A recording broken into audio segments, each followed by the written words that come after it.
wherever you may be in the world. Thank you for joining me for another edition of the Truth Conductor Show.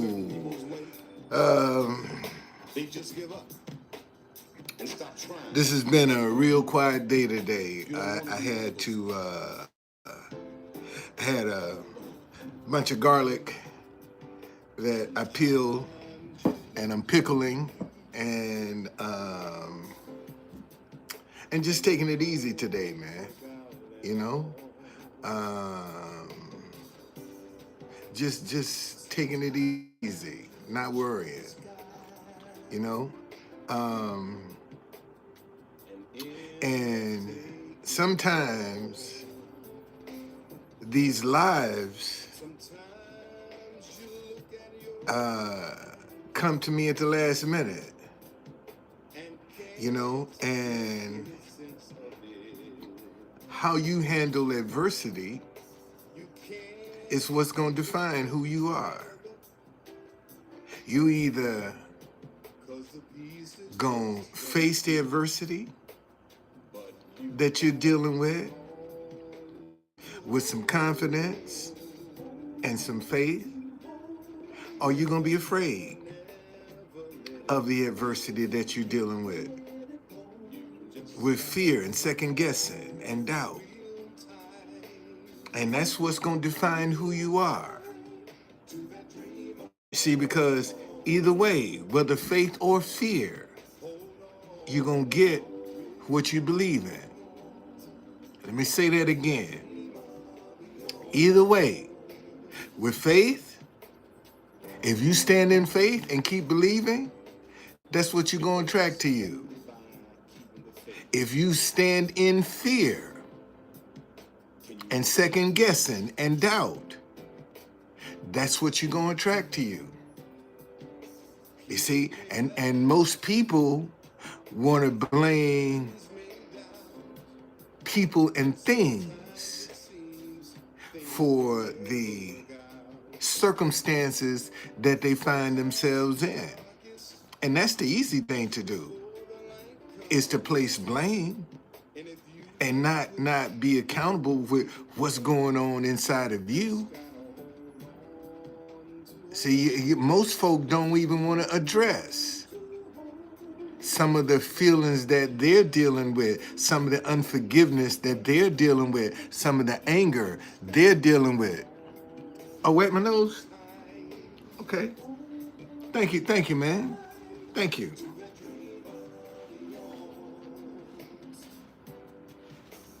Appreciate that. That better? Yeah. Thank you. Ain't no shame, man. Shame is, thank you, Brian. Man, I appreciate that. Thank you. Did I get it? Yeah, I guess I did. See, some people are you know, are don't even have the courage to tell you that. Man, wipe your nose off. You know, wipe your nose. You know, and they'll see it and see you and won't even, you know, too embarrassed or ashamed to tell you, hey man, you know something's wrong. Okay? But anyway, who I got up in here? Brian. You the first person come up in here, man. Thank you. Thank you for joining me. I got the throat goat. Let me see who you are, throat goat. I'm doing a marathon today, man. I'm telling you now. If you started your channel in 2024, you won't be up in here. Okay? I'm not.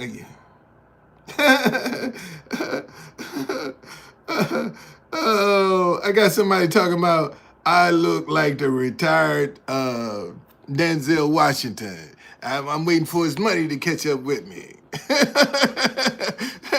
That's what I'm waiting on. I'm waiting on the money to catch up with me. Thank you. I appreciate that compliment.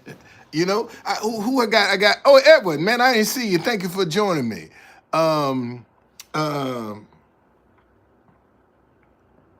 did I look at you, man? Talking about trust in Trump. Well, you better be trying to trust in God. That's who. That's who you need to be trying to trust in, because Trump gonna get up out of here. One day his time gonna be over. Then what you gonna do? Trump can't live forever. Okay? No. No. But anyway, let me get back to the topic at hand, man. Um, but adversity, how you handle adversity is what gonna define you as a person. That's what's gonna make or break you. How you handle adversity. Okay? Who is this?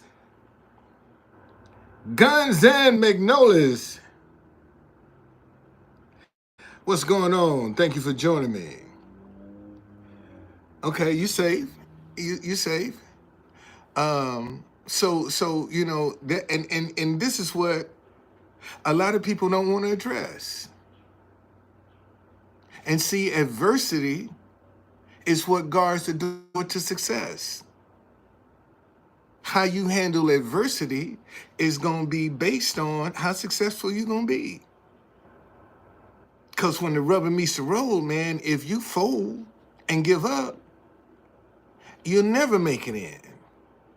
You won't be successful if you're discouraged and second guessing and doubting. You're not going to experience any success. But when you believe against all odds, that's when you walking into your faith. And see, when you walking in your faith, man, you don't know where that answer is coming from. Okay?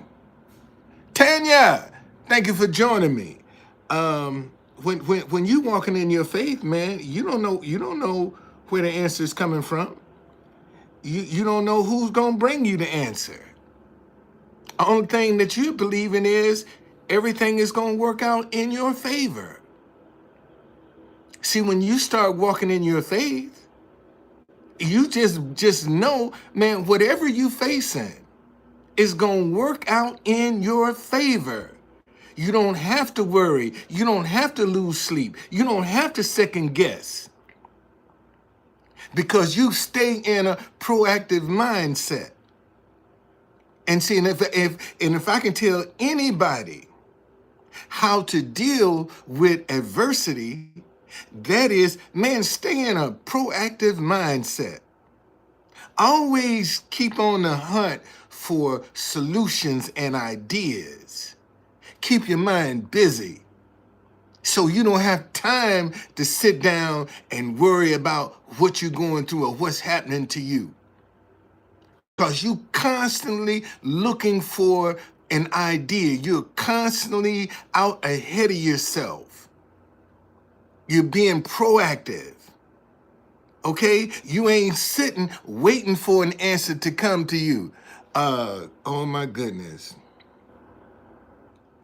Am I a cop? No, indeed. I'm not. But I think you a troll. Whoop, yep, gotta go. See here, P. Diddy. Just join. Let me see today is you just made this channel today. Join December 10th, 2024. Okay? You get out of here, man. Get out of here. You straight up troll. Get out of here. Go make another profile. Go make another profile. That's what you do. You made it yesterday. Go make another profile. See, that's what I'm talking about. That's some people that don't have nothing on their mind. And saying you got to deal with these kind of people. That's what they specialize in, is negativity. Okay? And you can't take that personal. Because the minute you start taking It would say, I just saw a statistic that says 85% of our worries never happen. See, worrying is designed to keep you paralyzed. Okay? All right? Worrying is designed to keep you paralyzed. It want to keep you sitting there babysitting it. That's what worry is designed to do. Paralyze you, to make you sit and babysit it. See, that's what worrying is going to do. That's all worrying is designed to do, is to paralyze you and keep your attention on it. And what you worry about is what you're going to magnify. Okay? What you worrying about is what you're going to magnify. What you grateful for is what you going to magnify. Let me say that again. See, what you worrying about is what you going to magnify. What you are grateful for is what you going to magnify. And that's where the rubber meets the road, because you're going to either be one or the other. You're going to be in faith or you're going to be in fear. When you dealing, what's going on, David? Thank you for coming. 10W, thank you for joining me. You're going to be one or the other. You can't be both.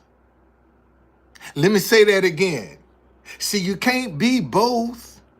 You either going to be one or the other. And if you straddle the fence, you're wasting your time. Because you'll be going back and forth and you'll never get nothing done. So it's how you deal with adversity is what's going to define you as a person. You know, you ever seen these people, man, always got some excuses, always crying, always belly aching? That's because their adversity is how they deal with adversity is what is defining them. That's what is defining them, how they deal with adversity. And we all gonna have some adversity.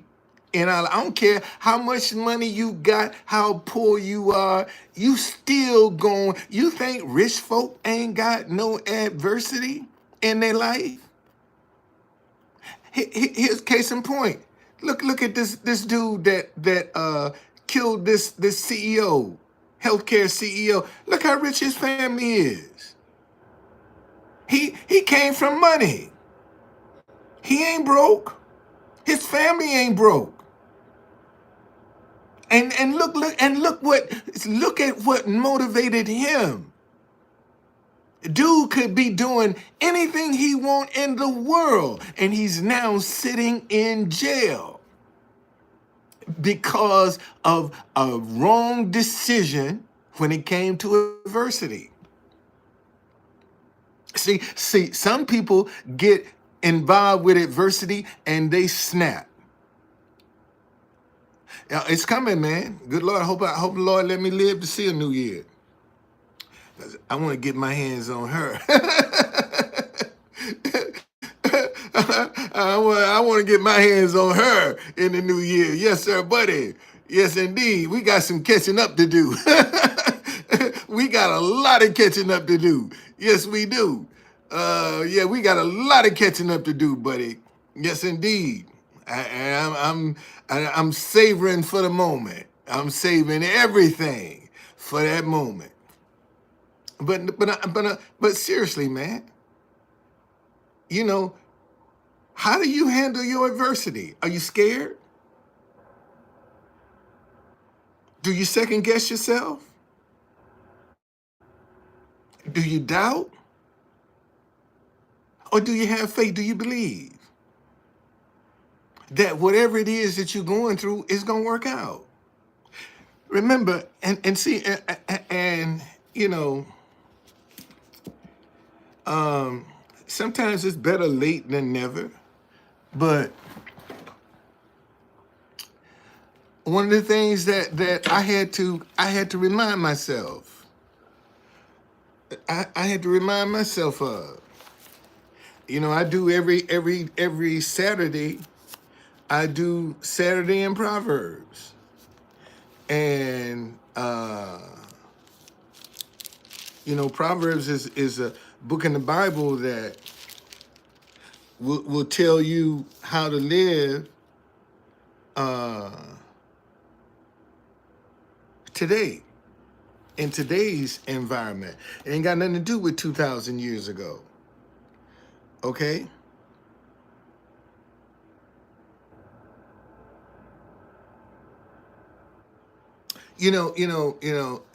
Um,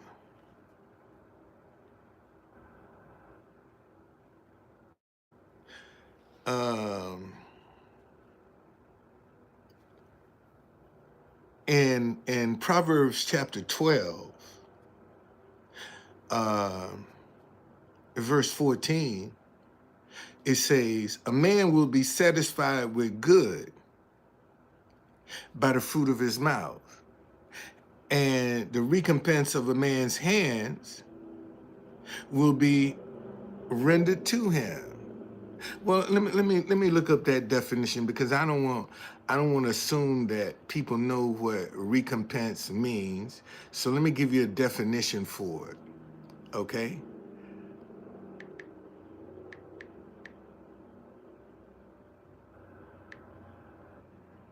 Recompense.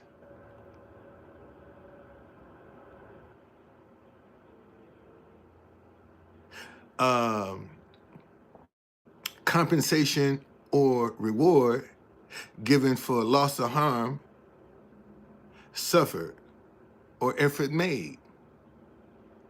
So it says, a man will be satisfied with good by the fruit of his mouth.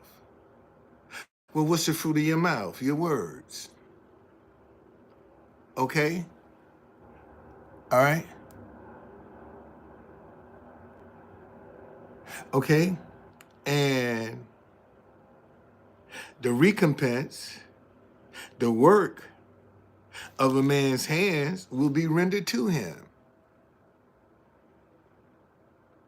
So if you're not out doing anything, then how do you expect to get anything? The recompense of a man's hands is actions. If you never want to give to uplift somebody, how do you expect to be uplifted? If you never yourself uplift anybody with your hands, how do you expect to come along and be uplifted? If you're always negative, stuck in the past. See, it says, a man will be satisfied with good by the fruit of his mouth. How you gonna be satisfied with good always with talking negativity? Because the fruit of your mouth are your words. How you expect to be satisfied with good when everything coming out your mouth is negative? Because that's what you're gonna get back. Simple as that. Um, I'm doing good. I folded. How you doing? Let me check you out. Are you safe? Yeah, like 13. Um, a man shall eat well by the fruit of his mouth. A man shall eat well by the fruit of his mouth. That's your words. How you gonna eat well and you always talking about somebody? You always gossiping. You always got some drama going on. Remember, it says A man will be satisfied with good by the fruit of it. How you gonna get good out of negative? How's that gonna happen?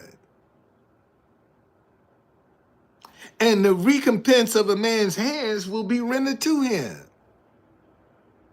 And this. Thank you, Lord. Now I understand this scripture, like even sitting at the White House. So many people walk by giving me a thumbs up that they agree with my message, but they scared to put $1 in the bucket. And they miss a blessing because they don't want to be a blessing.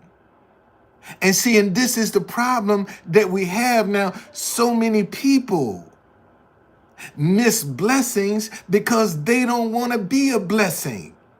They are afraid to sow some positive energy into the universe, and yet got the nerve to complain. I don't eat cereal.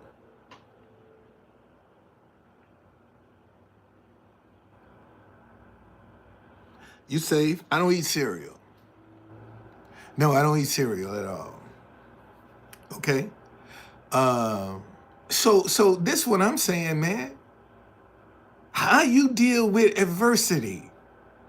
And see, and some of us are conditioned.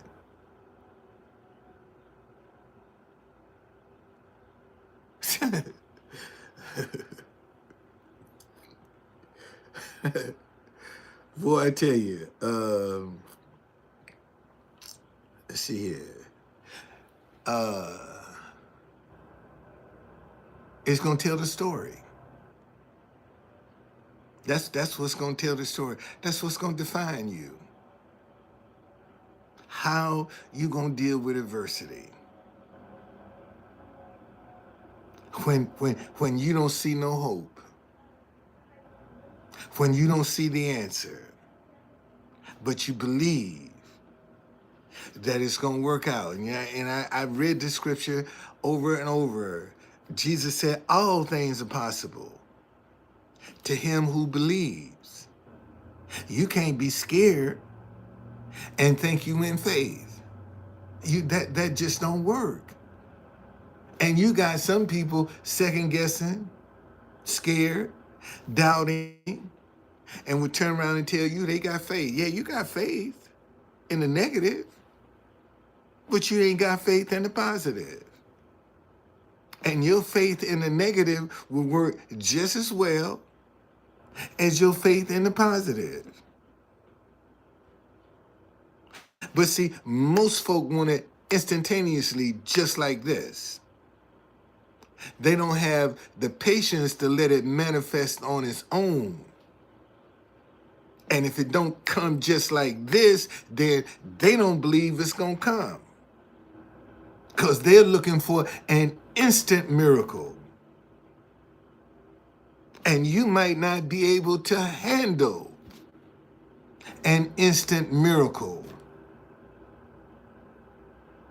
So when you're going through some things, man, you're building a foundation. You're actually strengthening your faith. If you got something that came just like that, man, you still gonna be, when adversity hits you, it'll bowl you right over because you don't have no strength. You haven't had a chance to develop it because things come so easy for you. And consequently, you think that's the way life is supposed to be, easy.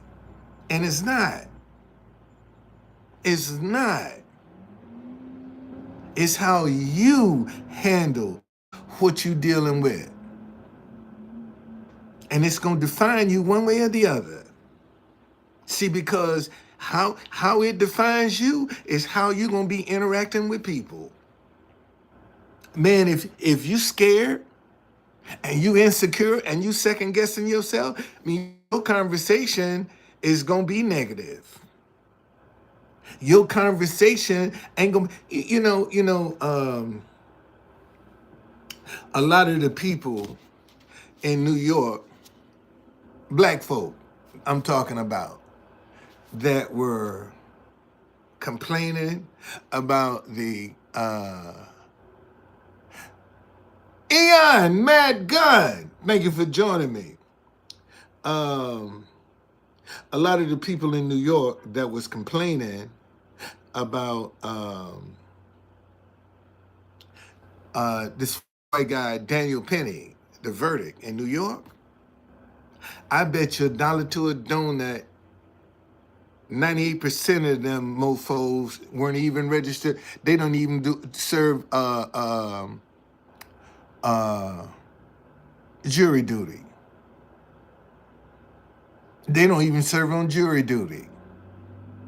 And they got the nerve, and they wonder why you keep getting these verdicts, but your ass ain't got time for jury duty. But yet you upset with the verdict.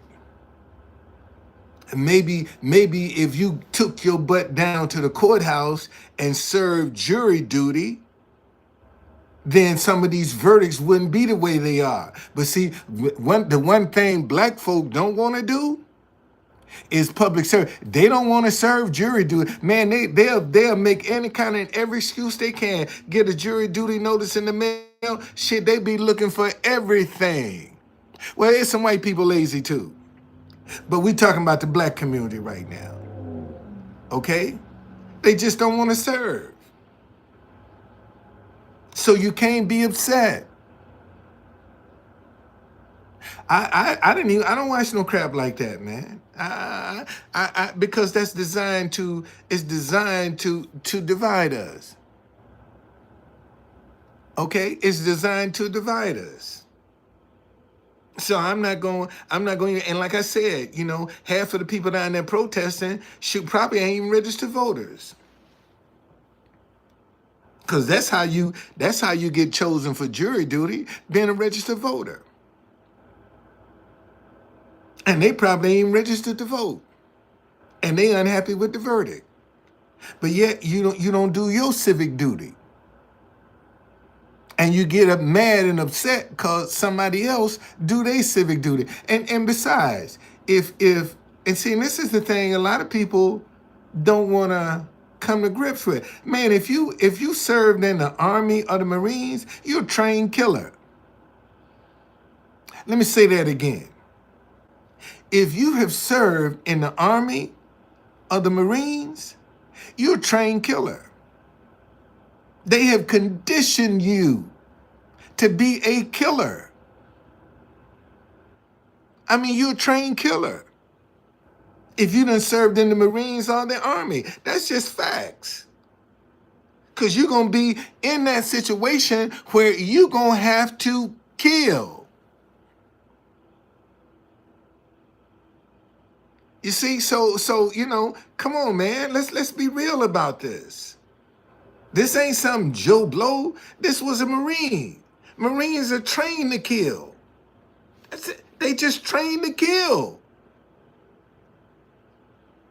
I've never served, but I know some people that have. And they trained to kill. Just that simple. That's the only way you're gonna survive. Kill or be killed. It's just that simple. Okay? It's just that simple. But again, we don't do our civic duty. And here's the part that upsets me. Fuck Black Lives Matter. Let me say that again. Fuck Black Lives Matter. It's some bullshit. And the reason it's some bullshit, because black lives only matter when somebody white do something to a black person. Look at the black on black crime in New York. You don't get that kind of protest. What if the black community start protesting against black on black crime like they do white on black crime? Shit. We wouldn't have no problems in our community. For real. We wouldn't have the problems that we have in our community. But see, it's easy to place blame on somebody else. See, that's the easy thing to do. Okay, that's the easy thing to do. And see, and when you when you start I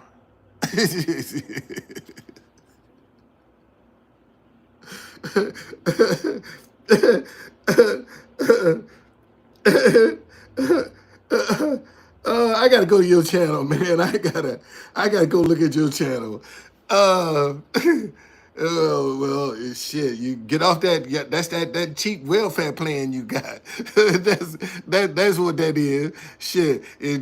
For a long time, I was wearing a mask, man, because I didn't have this smile. I wore a mask.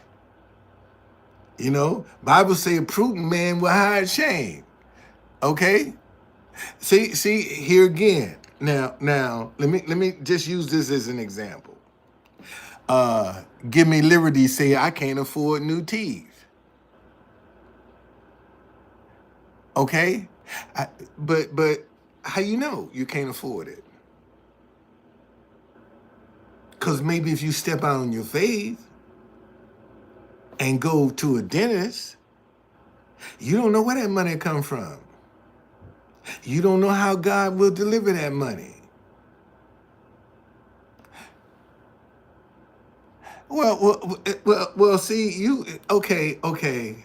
He's talking about it's $1,500 a tooth, but shit, get a partial. Partial don't cost you no $1,500 no tooth.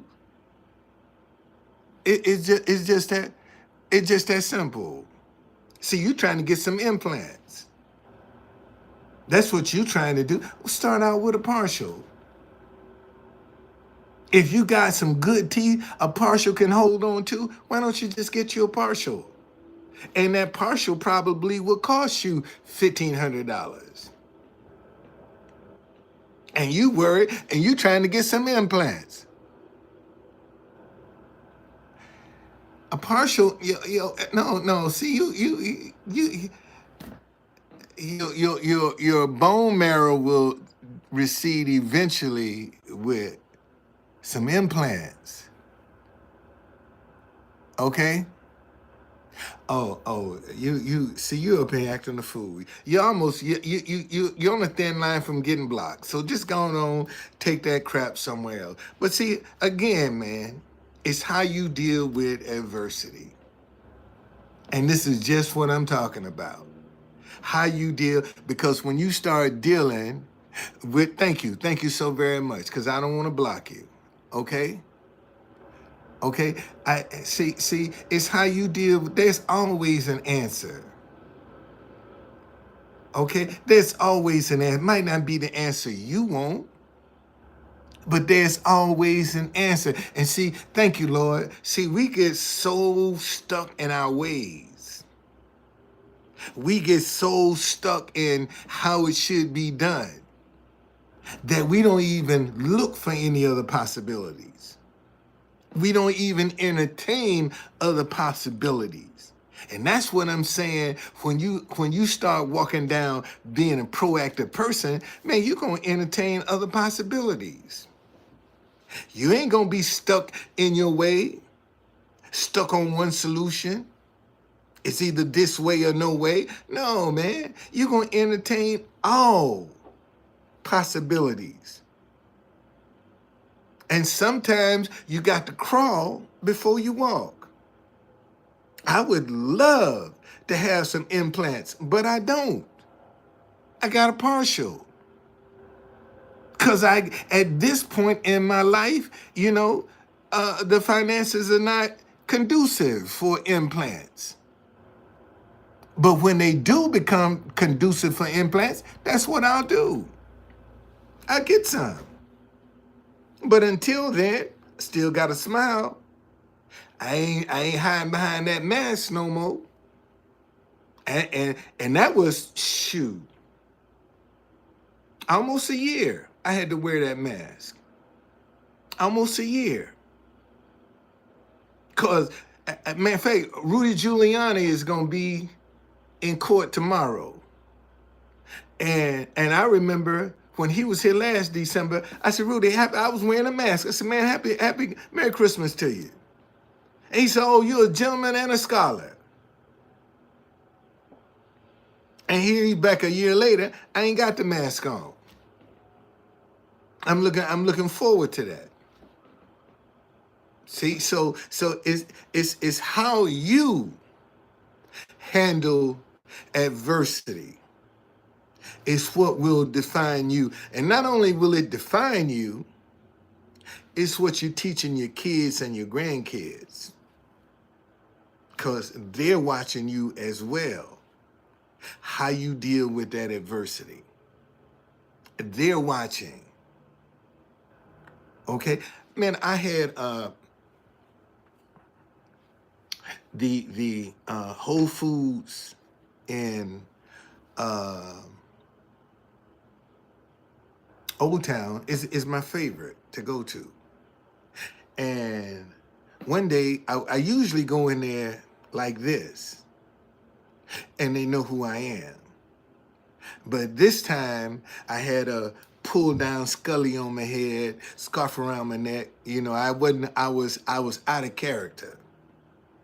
And this security guard knew me like this, but he didn't know me like that. And he came and stood right next to me while I was checking out. And I got offended, man. I was like, you know, bro, what you doing? You know, what's your name? Security. I said, okay, file a complaint with the store. That was last Tuesday. And didn't hear nothing from him. And I went back on Wednesday, the store manager wasn't there. Went back Thursday, caught him there. And I told him about it. He said, well, we take this serious and we're gonna do an investigation and we'll get in touch with you, right? I said, if I ever see him in this store again, I'm gonna make him famous. Because I'm gonna put him on video. Went back this Tuesday, asked my daughter, I said, look, I got to pickle some more garlic. I said, take me back to the store and let me get some garlic because I want to pickle it. And when I walked in the store, I noticed that, okay, 80, glad you can come around, but go make you another profile. There wasn't no security in the store. So my daughter went around the corner, parked around the corner. I said, I'll meet you on the side. And as I'm coming out the store, lo and behold, who do I see?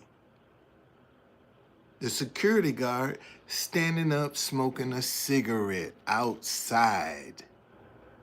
He outside smoking a cigarette. And boy, I whipped my phone out. Look, let me show you. Wait a minute. Following me, talking about standing there next to me. You stand next to everybody. Look. You don't remember me now, huh? Yeah, you come up here profiling me, talking about standing there next to me. You stand next to everybody. Yeah, come on, turn around, brother. Your name's Security. Yeah. Yeah, I'm gonna make you famous, buddy, because I'm gonna put you all over social media. Yeah. Yeah, this the clown right here. That's gonna profile me. He outside smoking. Now you recognize me? You recognize? He outside smoking.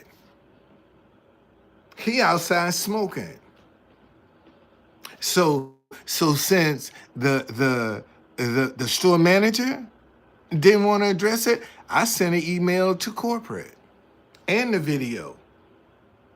Let them deal with it. And if they can see that he outside smoking while people stealing in the store, because just like I noticed wasn't no security in the store, you think some people didn't walk through the door? Oh, ain't nobody here today. And he outside smoking. And you think they ain't said, and see, he looking for somebody black, and them white folks stealing them blind.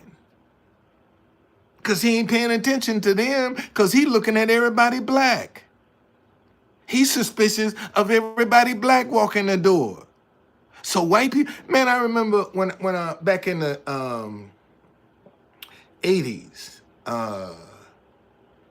when I went to Jamaica. I took my kids to Jamaica because I wanted them to see. We used to listen to Bob Marley every morning going to school, and I wanted them to see what Jamaica is like. And customs would search all of the Rastafarians that they saw coming through customs. They would search them, right? But the Rastas got smart and started giving their stuff to the white girls because they saw them white girls was walking through. And they wasn't saying nothing to them. So they would give all their stuff to here we go. Here go another one. You out of here. See you later. See you later. I told you, if you come up in here, man, and you just made a profile November, December, anytime in 2024, you ain't stand up in here because you're a troll. You're a troll. Just that simple. And this is what I'm learning. This is how I'm identified. You know, even somebody can come up in here and insult me. But if they made their profile before 2024, I'll let you stay. And you can be rude and nasty. I'll let you stay, because at least I know you ain't no troll. Okay? And so far, you know, everybody on the block, man, they done made their profile in 2024. Get up out of here. Ain't got time for you. See, once again, man, you got people that they got time to be negative. I got this guy named Jimmy. And sweeping down. Oh man, when I come to DC, I'm gonna take your tour. And back in September, maybe August, September, he FaceTimed me. Guess where I'm at? So it looked like you're at the airport. Yeah, I'm at Dulles, getting ready to go back. I said, man, why don't you, let me know you was in town. Well, I would have took a tour, but I didn't want to take that Black History tour stuff. I didn't want to do that. And we got to talking, and he said, I said, what you do? He said, well, one of the things to do, I'm great at trolling.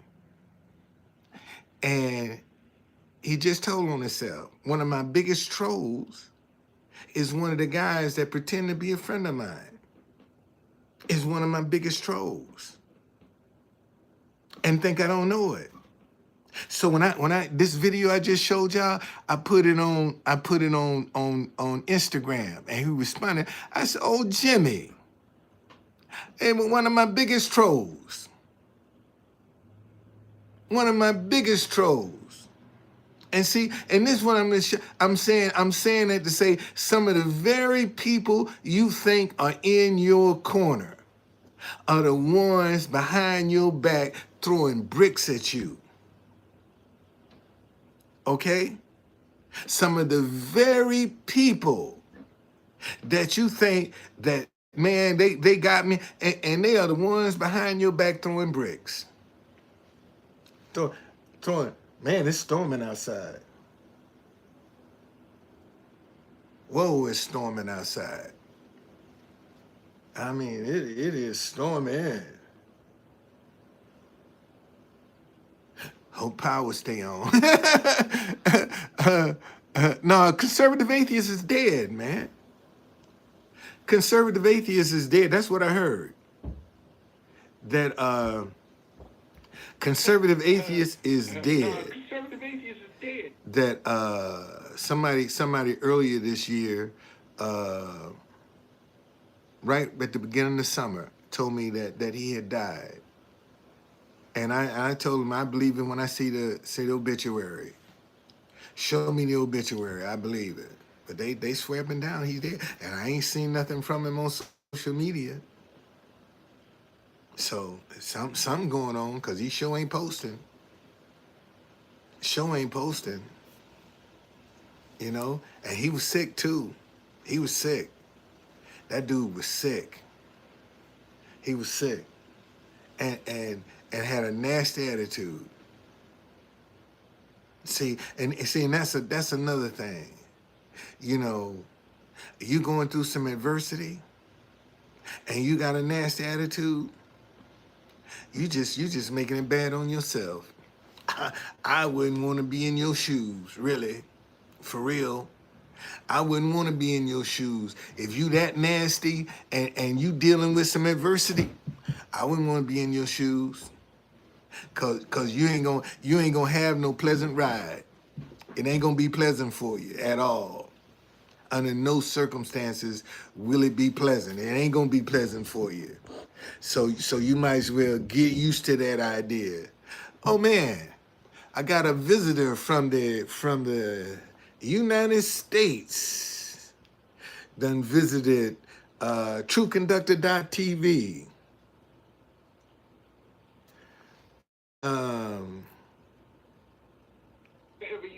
So you know, every time somebody visit my truthconductor.tv, it'll notify me.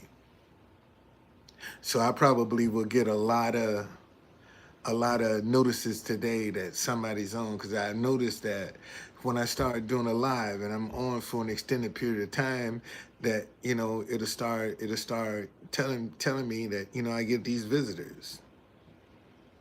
So but no, man, just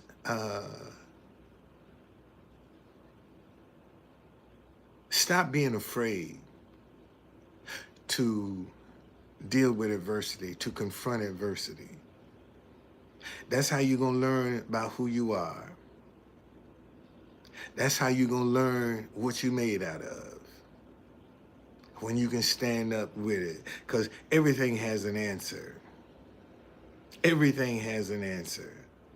The question is, do you have the creativity to look for it? Do you have the faith to believe for it? Because if you don't, you're gonna be depressed. You're gonna be despondent. You're gonna go through all of these negative experiences and emotions because you're being reactive. And that's one of the worst things that you can do with adversity, is react to it. Let me say that again.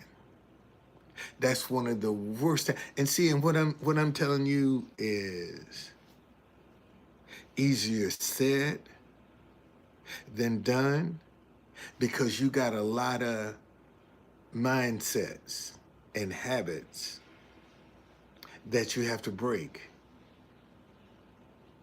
See, you got a lot of conditioning that you have to overcome, because most of us are reinforced with negativity and not positivity.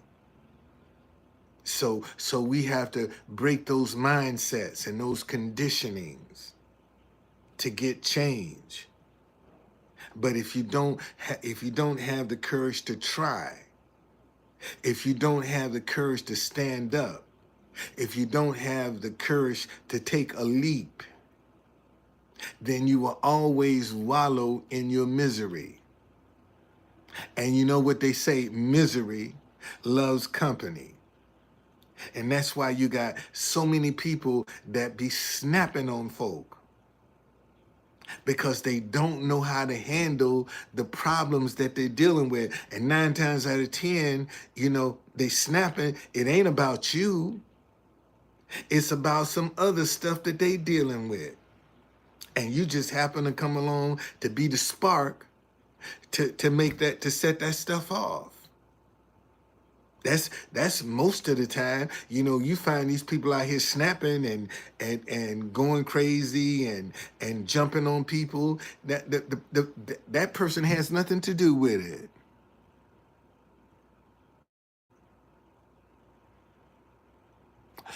Uh, well, you must be. Alex, you must be into black channels. Something you searching, man. Something you watching for the algorithms to keep coming up to you like that. See, you blaming YouTube. And secretly, you might like that shit. It's something you watching, buddy, for them algorithms to attach to your ass. Yeah, come on, buddy. Come on. You lying, buddy. You lying. Them algorithms didn't choose themselves. It's something you watching on YouTube that's included. Okay? Yeah, he loves it. He loves it. He loves it. Gonna get up in here and pretend and see and to show you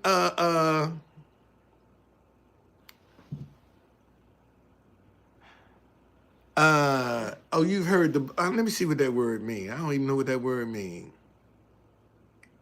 Let me see what that word means. Hold on.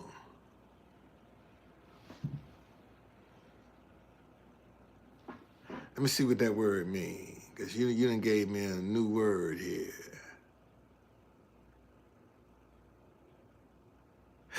Well, so what just because you obviously entertaining it. Oh no. So why don't you take your little dick on up and somewhere else? Take that little dick energy somewhere else. That's simple. Don't bring your little dick energy up. This the big dick playground. This ain't the little dick playground. You're on the wrong playground. Little dick playground is that way. Okay? That's the way you need to be going, that way. You're on the wrong playground, buddy. Just that simple. You're on the wrong playground. So take that little dick energy up out of here. Okay? And want you to say something. Because I got something for you. Let's see what you got. Yeah. Yeah, Herbert. I sure did. Yes, I did. Yes, I did. I did. I did. And let me see about you. Okay, you safe. And see, let me explain something to you. That's not hateful. That ain't hateful. That ain't hateful at all. I ain't got no hate behind that. Ain't got no hate at all behind that. If I had some hate, I'd block him. I ain't got no hate behind it. And see, let me give you some context. Down the Ground Railroad was nothing but a code system. And believe it or not, when you start talking about little dick energy, that's somebody that ain't got no confidence. They got drama. When you start talking about little dick energy, that's a person with a lot of drama. Okay? Well, so that's your problem. If that's the way you want to perceive it, who am I to fight with you about that? I'm not going. Let me see who is this. I'm not going to argue with you about what you perceive. That's your problem. Because at the end of the day, when you close your eyes, you got to deal with everything that you've been thinking. So, you know, it is what it is. It is what it is. And you can go back and look at some of these pills that they be, what they say, boost your confidence. Take one of these. Look at some of these male enhancement pills. They tell you boost your confidence.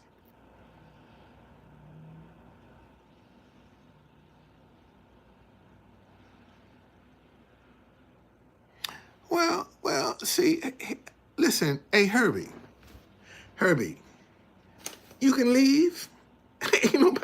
Ain't nobody making you stay up in here. Nobody's making you stay. I ain't got no gun to your head making you stay up in here and listen to me. See, you bringing a whole bunch of, it seems like that's the playground you need to be on. With all this drama, because it ain't nothing but drama. If you don't like something, leave. What's all the back and forth for? If you don't like it, leave. It's just that simple.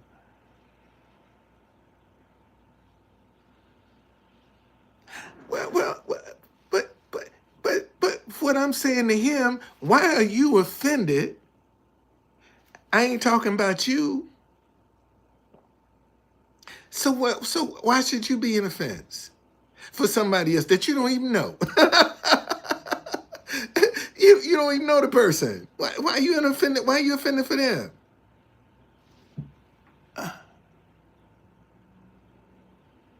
That's very, that could be very, that was a trail. And if you didn't know the codes, you know, it's only so far you're gonna go. Because every destination had a code. And if you didn't know the proper code, which was a nickname, that's as far as you went. Like if you use the name Sambo, and you thought Sambo was a buffoon, okay? Then that's as far as you're going. Because on the Underground Railroad, Sambo meant brave warrior. That's what Sambo meant on the Underground Railroad. So if you thought Sambo was a buffoon or a coon or something like that, they wouldn't trust you. Like if you use the name Nat Turner on the Underground Railroad, they surely would not trust you. Because Nathaniel Turner meant he was a messenger from God. God sent. Nathaniel Turner was God sent.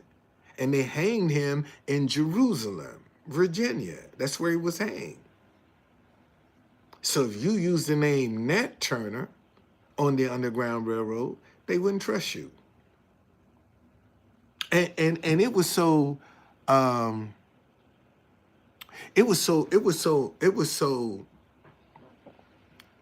see, a lot of churches, black churches in DC were using sermons to give directions on the Underground Railroad. And at one point, they had white ministers coming to listen to the sermons. Okay? To find out how this was happening. See, Derek said my family helped out by storing folks and feeding them. We're still righteous to this day. But see, There are a lot of white people, man, that lost their lives on behalf of freedom for black folk. And those stories will never be told. There are a lot of white people that lost their lives on behalf of the freedom for black folk. And those stories they are just dying on the vines because nobody's sharing that history. Okay? See, everybody white wasn't for slavery. And everybody black wasn't for slavery. You know that song, "Before I Be a Slave, I'll Be Buried in My Grave"? Somebody meant that.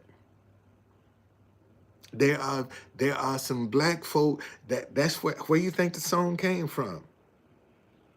Before I be a slave, I'll be buried in my grave. Man, you had mothers that would kill their children because they didn't want them to experience slavery. Okay?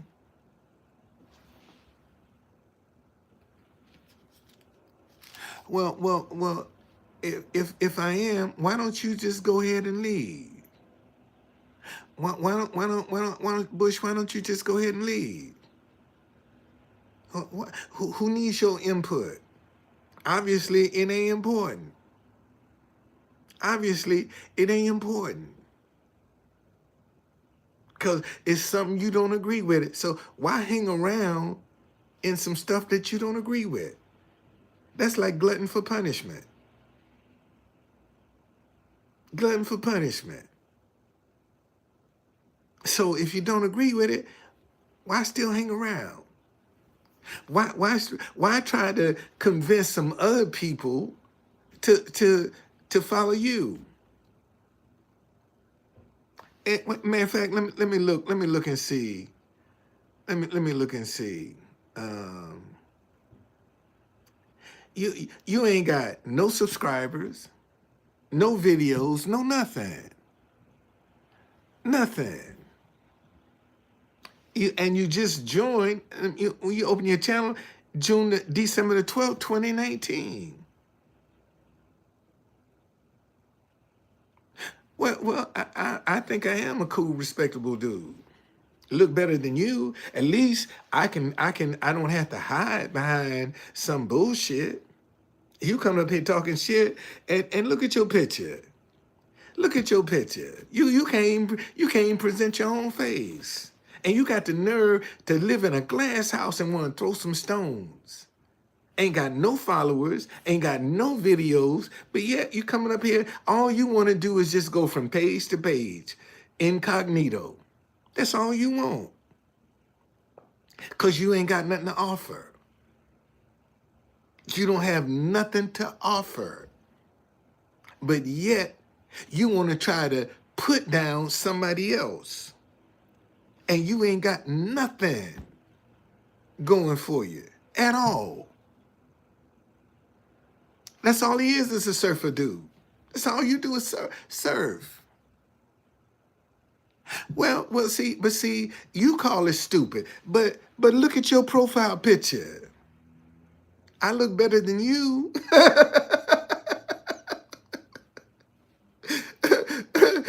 I look better than you. See, it's stupid. He say, sorry, I'm not wearing a stupid conductor's hat. See, it's stupid because you wouldn't look as good as me. If you was wearing it, you wouldn't look this good. That's why you got to put up this old dumbass. Look, y'all. Look, that's the picture. That's the picture of the dude that's talking right now. And he got the nerve to call my hat stupid. Look at him. Look at him, y'all. Look at him. See, that shows you what you think about yourself.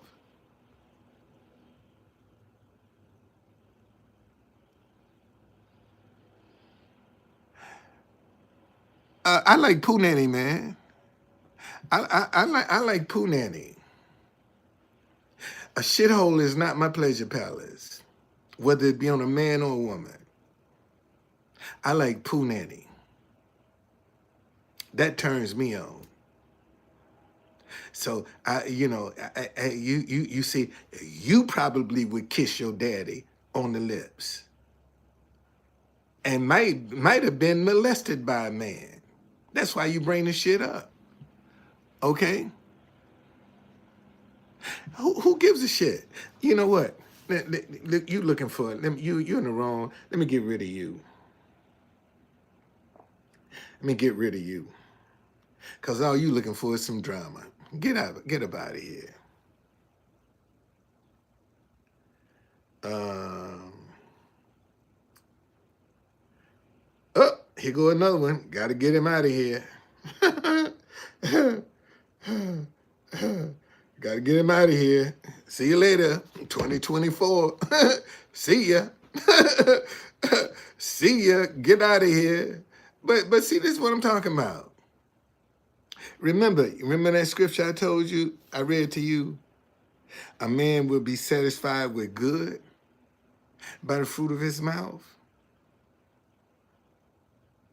And just like you'll be satisfied with good, you'll be satisfied with bad as well. Because there's two sides to every coin. So all that negativity that you come up in here spouting out, it ain't hurting me. It's hurting you. And I'm showing you scripture in the Bible that's hurting you. That ain't hurting me. And if and for the ones that's walking on, boy, my garlic is, man, I pickled me some. That's why I'm late. I peeled all this garlic right here. Make me some pickled garlic. Yes, indeed. Boy, this stuff gonna be good. Ooh, it's gonna be good. It's gonna be good. And put it in the refrigerator so it can get nice and crisp. You know, once it's set there and soak some more, put it in the refrigerator, let it get cold. Be good and crispy, boy. Talking about some good stuff. Man, some good stuff. Good stuff. Flush you out, too. It would definitely flush you. Eat enough of it, buddy. It's going to flush you out. Yes, it will. It'll flush you out. But that's why that's why I was late this morning. I had to peel all of this by hand. Peeled all of that, man. Got my fingers, had cut my nails. Yes, indeed. But no, how you deal with adversity, that's what's going to go. And see, here again, going back to Black Lives Matter. See, they only deal with what white people are doing to black folk. They don't want to speak on black, because ain't no money in that. See, that's the problem. They in it for the money and the sensationalism. They not in it for the community. Because if you was in it for the community, then you would be addressing. See, and the minute somebody start actually trying to deal with the crime, the followers. And see, the minute you really start trying to address crime in the black community, then you will become targeted because that crime is profitable. See, this is what a lot of people don't seem to get. You know, there's only one place slavery is still legal in America. Only one place. Penitentiary. It's where slavery is still legal. The pen, the jail, is where slavery is still legal in the United States of America. And you wonder why you got so many black and brown people in there. Because that's where slavery is still legal. It's still legal in the penitentiary. Yes, it is. And a lot of folk don't even know that. A lot of folk don't know that. And that's why it's so overcrowded with us. Dubai. What's going on? Man, I want to get to Dubai. I sent a commercial in. Make your next destination. Matter of fact, let me let you hear this. Let me let you hear this. My grandson made me a video. Make your next destination. That I can't play the video because the song would give me a copyright strike. But this is. Don't even have the courage to tell you that. Wait a minute. Man, wipe your nose. Hold on a second. Make your next destination Dubai. I put that at the end of my commercial. I got it. It's on YouTube. Make your next destination Dubai. And man, it's catchy. I like it. And I'm still believing somebody gonna pick that idea up. I believe it. Germany is in the house. Thank you, man, for joining me. But you know, hey,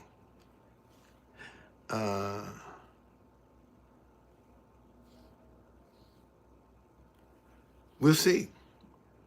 We'll see. Well, thank you, man. Thank you. I want to. I want to get there. I want to get there. I want to get to. I want to get there. I do want to get there. I want to get to Dubai. I want to get in some of that money, man. Get around that energy, because they got a lot of money over there. People say, you know, why you want to go to Dubai? Because they're rich. And one of the safest places in the world is Dubai. And they got money over there. Why not try to get over there? Why not try to manifest an idea in money? See, that's what I'm telling y'all. See, a lot of y'all, you know, would be intimidated. Just trying to come up with an idea. Because you looking at and what have you got to lose? What have you got to lose? Nothing. Nothing. You got absolutely nothing to lose whatsoever. Just try your ideas, man. And if they don't, you know, like I would send in like this. I sent this in. Make your next destination Dubai. And you know, make your next destination Dubai. Okay? You rather stay in the mountains. They got mountains over there.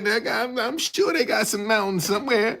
Somewhere you can get outside the city. They got, man, Dubai got it going on, man. Dubai got it going on, buddy. And why not try to get in some of that energy? You know? Why not try to get outside the box? And see, that's what I'm telling you. You know, when you start dealing with your adversity, then you're going to step outside the box. Let me see who you are before I waste my time. Let me see who you are. See if this is Mert. Mert says, hello, what tips can you give in your 20s on how to deal with women?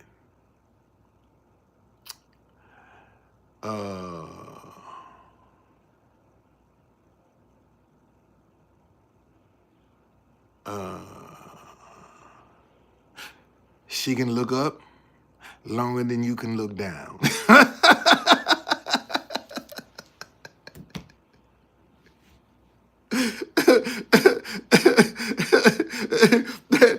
That's the tip. That's the tip that I can give you. My grandmama told me that in my 20s. Boy, that girl can look up longer than you can look down. Think about it. She can look up longer than you can look down, buddy. So that's the tip. Don't get too full of yourself, because remember, she can look up longer than you can look down. That's the tip I give you. uh, I just told you. I just told you. She can look up longer than you can look down. You'll figure it out. You'll figure it out. You'll figure it out. You'll figure it out. So that's what my grandmama told me in my 20s. Yeah. Oh, she can look down longer than you can look up. That's right. In other words, man, women go out. Any woman is going to outlast a man. It's just that simple. A lot of fellas think they the shit, man. They got it going on, and that woman can look up longer than you can look down. I just saw where this old crazy girl screwed 100 men in 24 hours, and she damn near had a nervous breakdown. That's a lot of different energy that's going up in you. Well, see, now I'm 71. So my 20s was 50 years ago. And the world has changed dramatically in 50 years. See, these young people today, they like Jekyll and Hyde. Okay? They like Jekyll and Hyde. You don't know what you got. You don't know what you dealing with these youngins today, boy. I ain't lying. Cause they got a lot of shit going on with them, buddy. Yes, indeed, because their whole life is fake. They, like a lot of them, all these MTV kids that grew up on, man, that shit was fake. Now, the one thing I will say about these young people,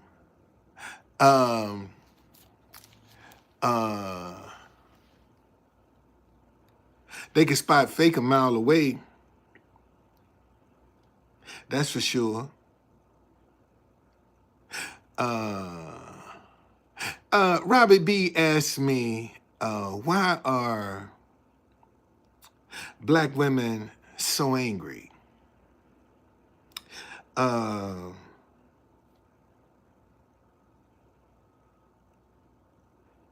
Because slavery was designed to be permanent through the status of the woman. And if they keep the black woman off balance, the whole family is off balance. Just as simple. Because she's the glue that keep everything together. Okay? And if she ain't together, then everything else is going to be messed up. That's as simple as I can put it to you. It's not, she's angry for a reason. Because if she ain't together, Turkey is in the house. What's going on? If she ain't together, then nothing else will be. Nothing else will be. And see, like I said, slavery was designed to be permanent. Oh, you got to get up out of here through the status of the mother. Okay, let me get you out of here, buddy. You 2024, you gone. You out. You out. That's the way it was. And see, if she was enslaved, everything she birthed, even if she was raped, was a slave. Well, what's predicated on the status of the black woman today in the black community? Welfare. See, the system say, black man, have as many babies as you want with as many different women as you want. As long as you ain't in the house overnight, we're going to give them welfare. That's conditioning people from generation to generation for something for nothing. Slavery.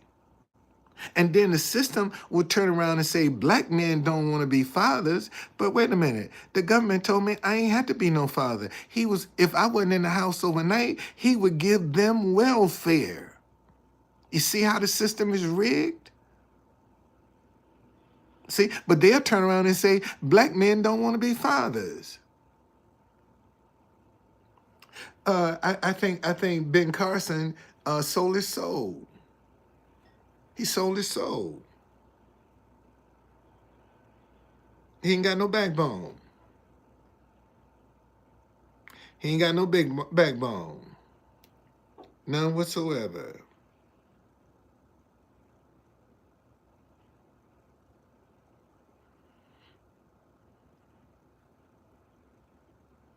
All right, you out of here. Got you out. Well, okay, so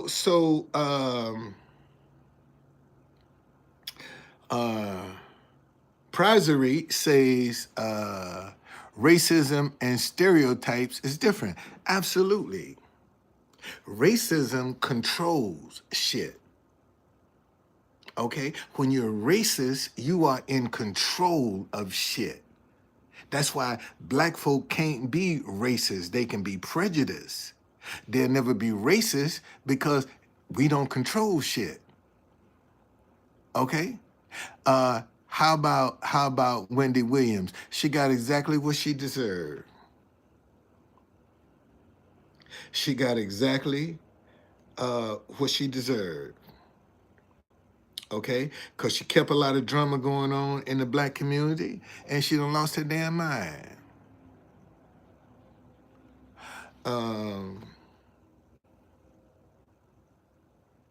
Who is this? Imp says, how much would I have to pay you to read Good Night Moon?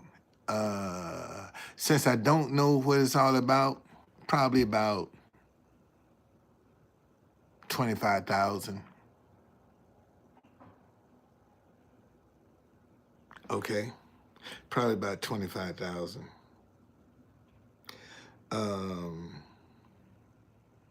Casual fan says, facts are facts and numbers don't lie. Let me give you the definition of racist. Okay, let me give you the definition of racist.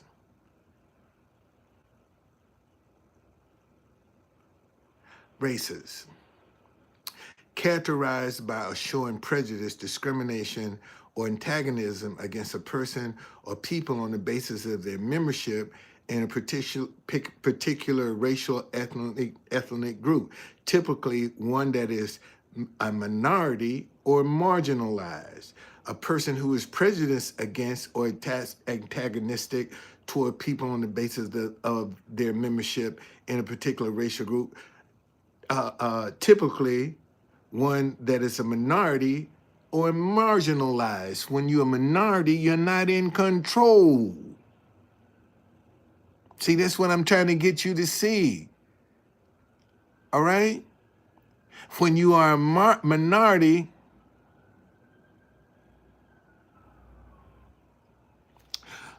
you're not in control.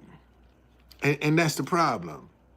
See, black folk are not in control of anything. Nothing whatsoever. We ain't in control of nothing. We ain't in control of nothing. So we can't, let me see, where am I? Could you take a moment to enlighten me?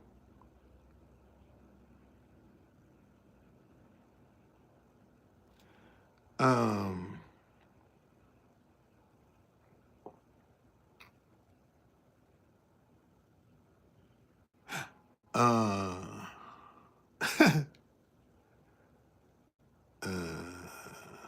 no, I can't enlighten you on Christmas, man.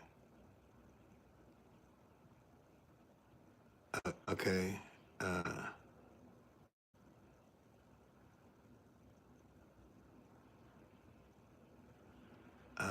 Let me look at you. Okay. No, I can't enlighten you on Christmas. No.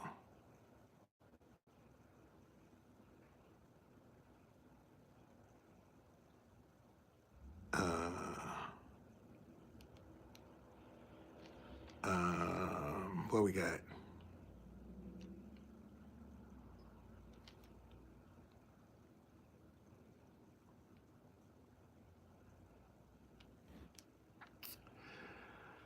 Okay, Tyler, let's see if you deserve to be up in here.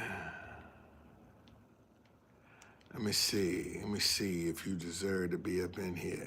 Nope. You don't deserve to be up in here, my friend. 2024, you out. See you later. Bye. I told you, anybody that created an account in 2024, get out. Get out. You're a troll. Simple as that. And see, if I had this my way, I would take a group of white people, a group of black people,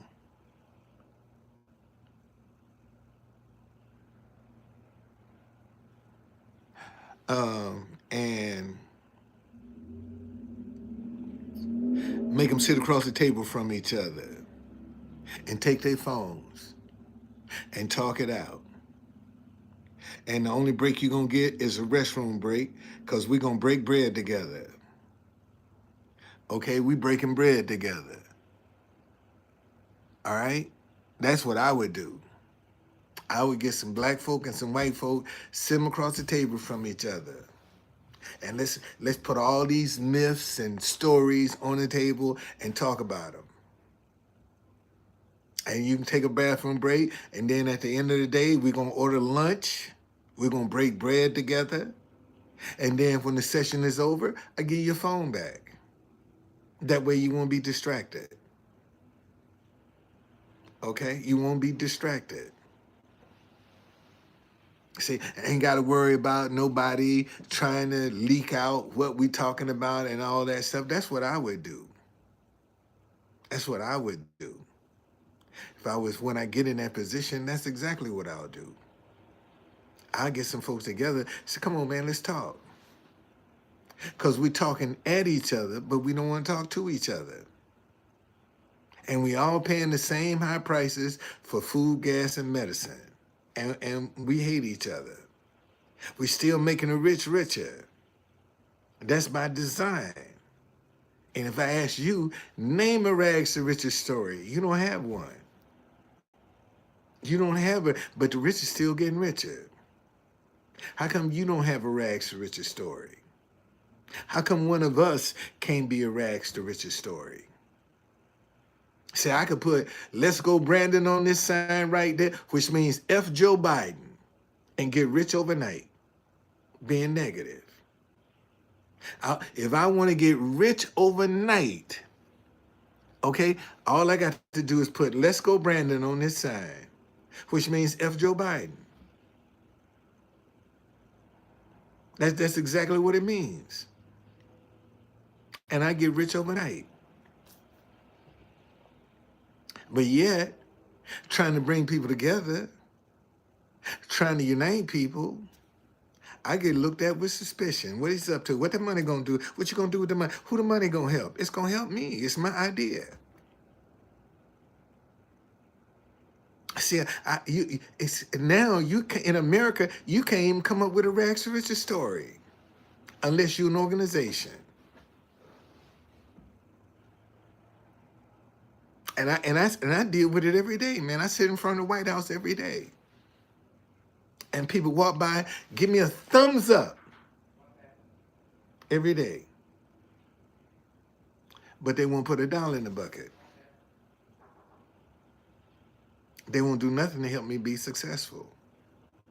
But they agree with my message, though. I like your message. But who's that money going to benefit? It's going to benefit me.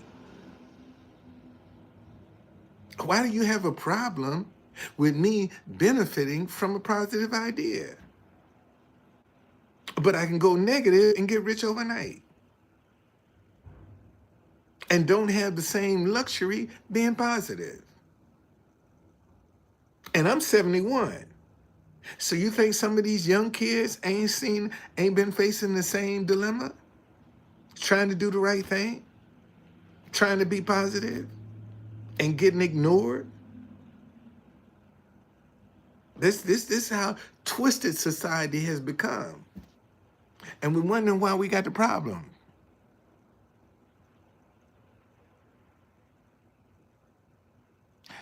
Derek say he don't put his shit on the phone for someone to steal. Man, you ain't got no privacy, brother. You ain't got no privacy, brother. you ain't got no privacy, no way. You ain't got no privacy, man. None whatsoever. And that same phone that you talking about listening to your ass.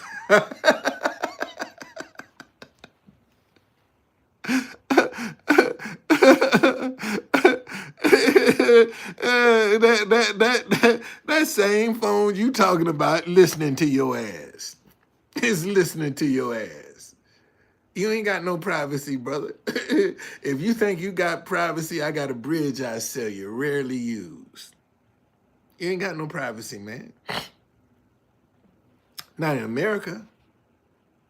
Ain't no privacy. Uh-uh. This thing right here. You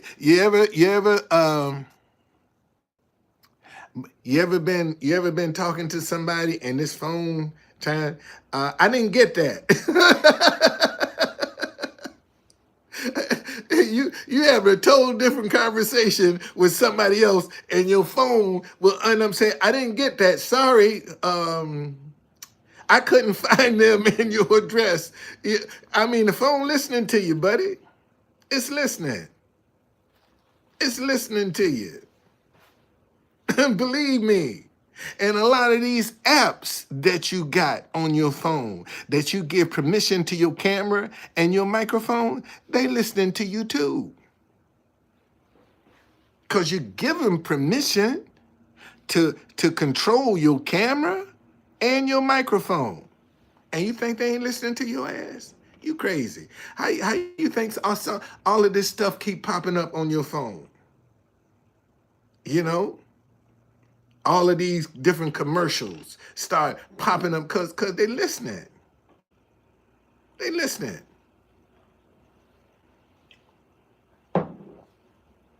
That's real. So you can throw privacy out the window. You ain't got that. You ain't got no privacy, man.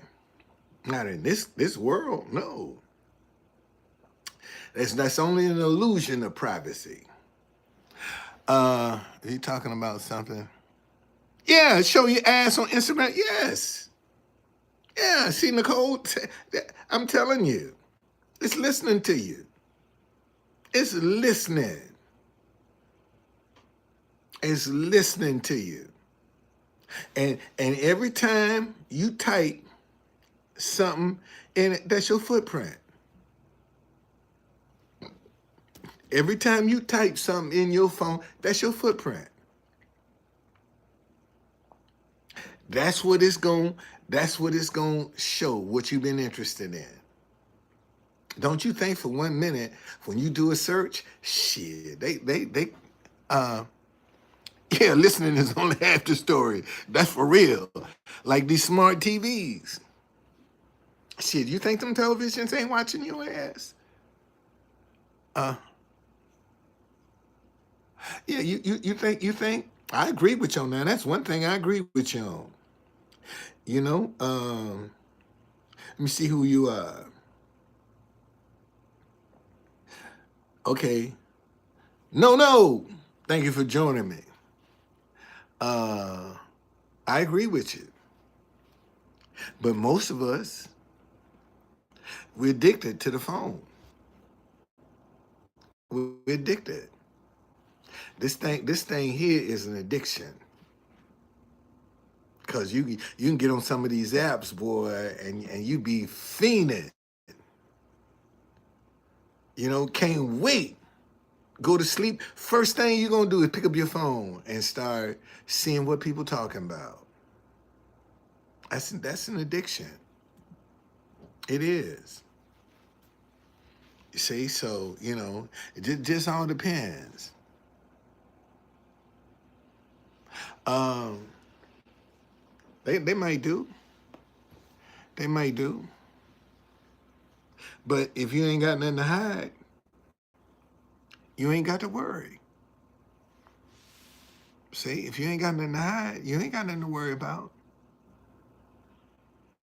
That's my thing. See, the only people that's got some shit to hide are the ones that's really worried about, what's being said and what they watching. Because you doing some shit underhanded. That's why. But if you ain't got nothing to hide, you ain't got to worry about that crap. You ain't got to worry about it at all. But again, man, uh, here's somebody talking about. Let me look at you. You got rid of social media a long time ago, but here you are on social media. Isn't that an oxymoron? And look at this American Viking. Life is way more peaceful. I got rid of social media a long time ago, and here the fuck you are on social media. So you must didn't do a good job of getting rid of this shit. Because if you did, you wouldn't be here. If you got rid of social media, you're getting rid of everything, buddy. You getting rid of everything. You picking and choosing. You got rid of some social media. You ain't get rid of it all because your ass up in here. This social media. So you listen. In order to break ties with all social media, man, you got to have a hell of a constitution. You got to have one hell of a constitution.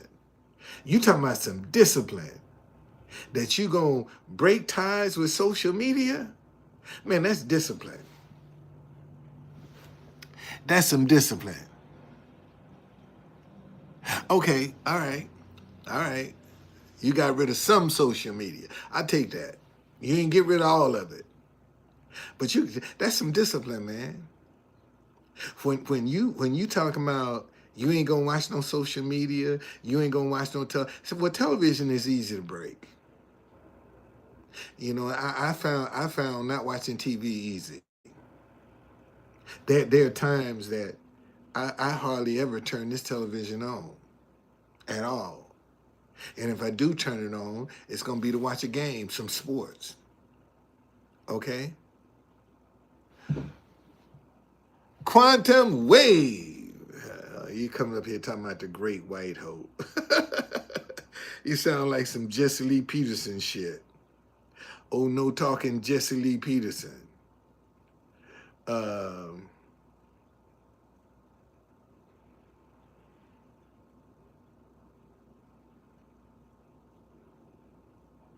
Yeah, you sound like Jesse Lee Peterson. Where you go? Oh, quantum wave.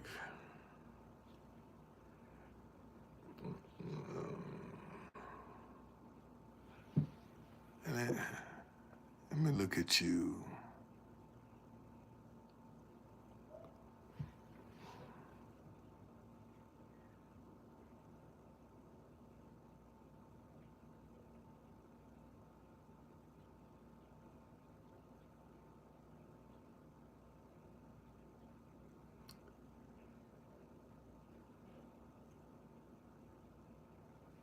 What's going on? Who is this? Boeing Apache. What's happening? Thank you for joining me. But again, man, remember that when you facing adversity, you either gonna stand up against it or you gonna fold. Those are the only two choices that you have. Just got done feeding your chickens, man. You must be country. You must be out in the country. You got chickens. Your ass out in the country, buddy. I remember, man, my grandmama had chickens, cows, pigs. We had to do all that shit. We had to do all that, buddy. And that farm life ain't no joke. Especially you gonna have to do it before you leave home. That ain't no joke, okay? Uh, you also got sheep. Well, man, at least you got your own. At least you got your own, man. You can survive. You ain't got to depend on nobody else. You got enough to survive with, so you count yourself ahead of the game, because most folk, shit, if they shut the grocery store down tomorrow, they cause a panic. Okay? Organic. Well, some things that they label as organic, man, fuck Ukraine. Let me say that again. Fuck Ukraine. Okay? Fuck Ukraine. Let me see when you made this channel. Oh, you just made it today. Fuck Ukraine.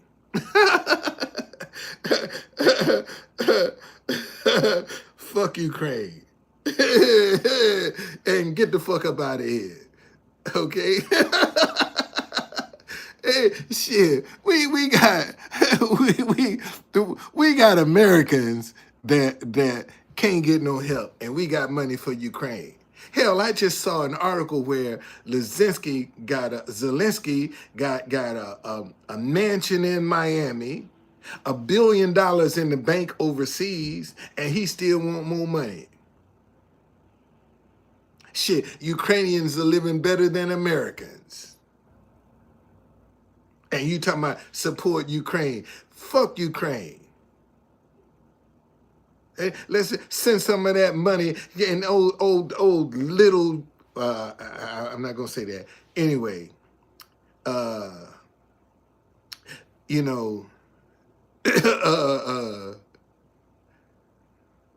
let's go Brandon.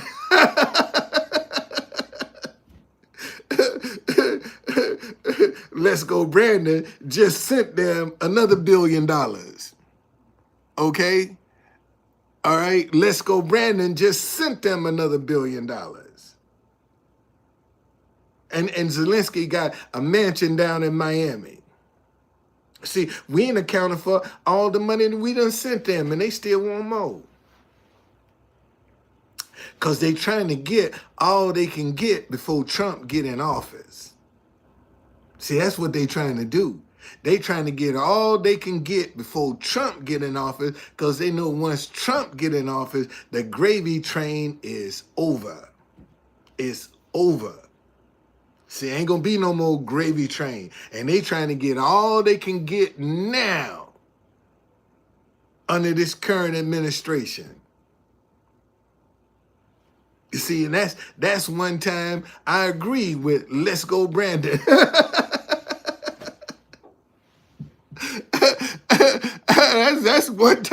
That's one time I can agree with that statement. Let's go Brandon. Okay? When it come down to Ukraine, absolutely. All right? But no, man, we got Americans that need to get some help. Help these Americans out. As a matter of fact, you got some people down in Tennessee and Kentucky that was hit by these hurricanes that can't even get no help. Yeah, the gravy train is over. The gravy train is over, and I'm glad it's over. Okay, he gonna shut that money train down, boy. He's shutting that money train down, and they trying to get all they can get now. Trying to get, and then Ukraine will end up kicking us in the ass. They'll end up kicking up all that money we done gave them. They'll end up kicking us in the ass. That's what all of them do. They get everything they can get out of that White House, and then they'll turn on them. They don't need them no more. See that, and that's what's going to end up happening. We done gave them all that money, and they'll turn around and spit on us, man. Talk about us like a dog. And we done gave them, we paying pensions over in Ukraine, but we got Americans can't get no help. And we paying pensions over in that mofo. And their Americans can't get no help. You know? Isn't it funny how we always ain't got money for Americans, but we got all kind of money for everybody else but Americans? And we need to stop that, man. We need to stop that. Yeah, we need to stop it. It's time to start taking care of our own first. And I had this guy, because every Sunday they would come down to the White House, and this veteran.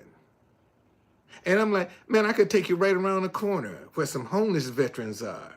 They can't get no help. You know what that motherfucker had the nerve to tell me? That was Russian propaganda.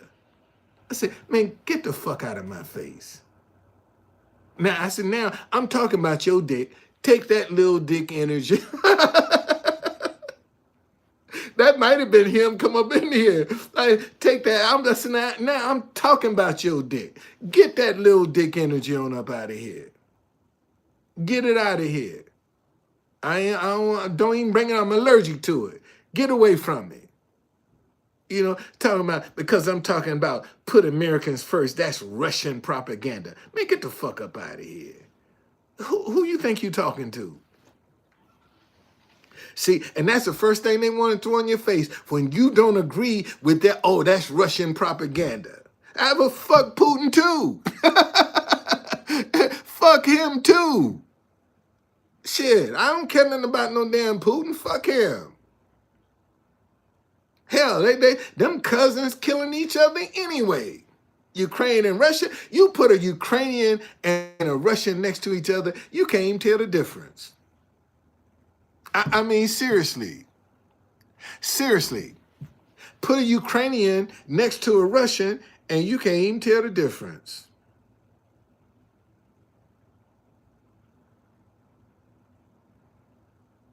Can't even tell the difference. And they killing each other. And you've seen more war in Gaza than you have Ukraine. When last time you seen some real-time war in Ukraine? Think about that for a minute. When is the last time you ever seen real-time war in Ukraine? When? I've only seen videos. I've never seen real-time fighting in Ukraine, ever. Why is that? But you want all this money. And I've never seen real-time fighting. Every time I see videos from Ukraine, they partying up in that mofo, having a good time. But I ain't never seen no real-time fighting. Oh, that could be the government, man. Shit. That could be something the government is doing. Don't you think? Don't think for 1 minute they want to experiment on our shit. That could be the government. That could be the government, brother. That's who the government. That's how come they ain't got no record of it. Because it's the government. They experimenting with some shit. And next thing you know, man, you'll see them drones popping up everywhere. You don't know what kind of intelligence they collecting, what kind of information they collecting. You don't know. You don't have an idea, none whatsoever. But they ain't just doing it for fun. They got a reason behind it. And most of the time, it's gonna be testing some new technology. See, so I wouldn't put it past that being the government at all, none whatsoever, none. And they because they know more than they gonna let on anyway, you know.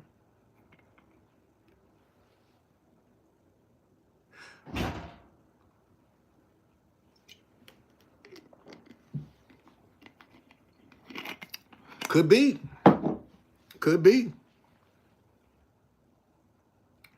This man say Christopher Ray just quit today. Let me see. Hold on. It's breaking news. Oh, Ray out. He gone. He just quit. Shit.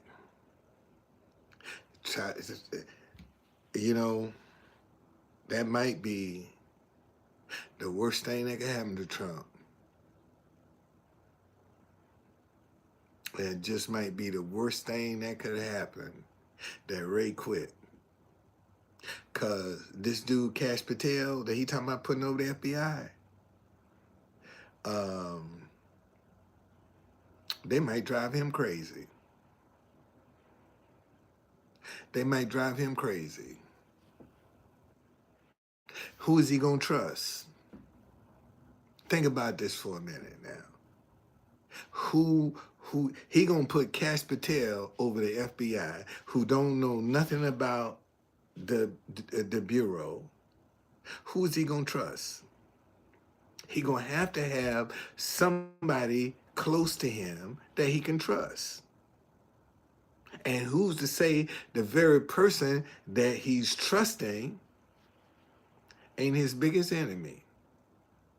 Because you got people up in there, man, they ain't going to just roll over and let Trump take their careers just like that with no fight.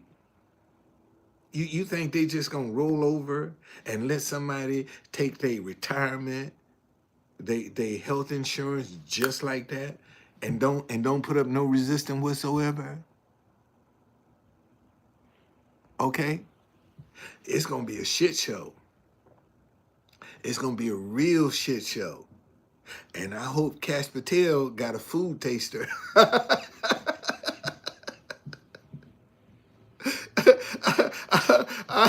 I hope he got somebody tasting his food, buddy, because shit, they gonna drive him crazy.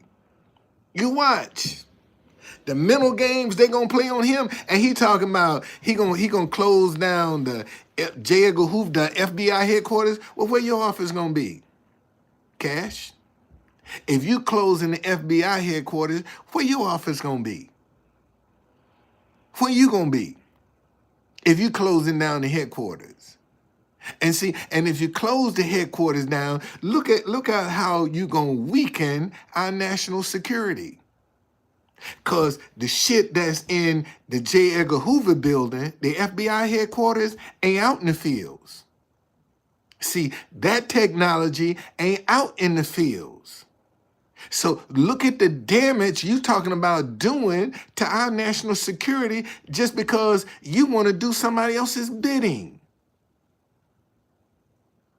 And see, just like Elon Musk, come up here, man, next year be 50 years that I've been in DC. And in my 50 years, I done seen a lot of jokers come up in here and talking about draining the swamp. And the swamp's still here. Okay? And they gone. The swamp is still here. See, Elon Musk talking about he gonna slap. Well, you're gonna have to get somebody to know this system. You're gonna have to trust somebody. Elon, you gotta trust somebody. You're gonna have to trust somebody. It is deep as fuck. You gotta trust them. And see, the one thing I do know, man, you got some jokers up in here lazy as shit, but they know how to keep a job.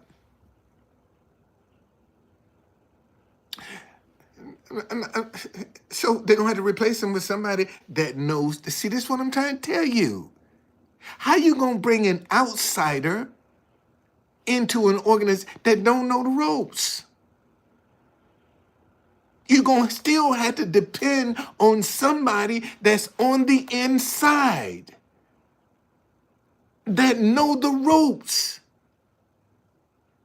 Because you can't come in as an outsider and be successful and not know the ropes.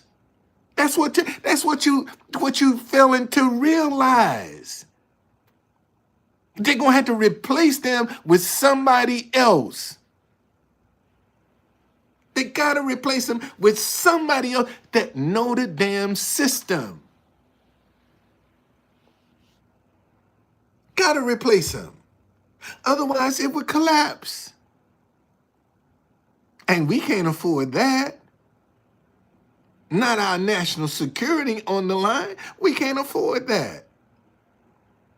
And shit, you know, as hard as the FBI been on black folk, shit, I ain't mad at them. Man, do what you gotta do. If you want to wreck them, because they done did some damage in the no, man, the FBI done did some damage in the black community. I mean, they did some damage, buddy. Okay? They done some damage in the black community. So for somebody to be wrecking that, I'm not upset. But I'm just being realistic that it ain't as easy as you think it's gonna be. Because you got some people that's gonna battle for he's Indian. And notice, a lot of his interviews, he's always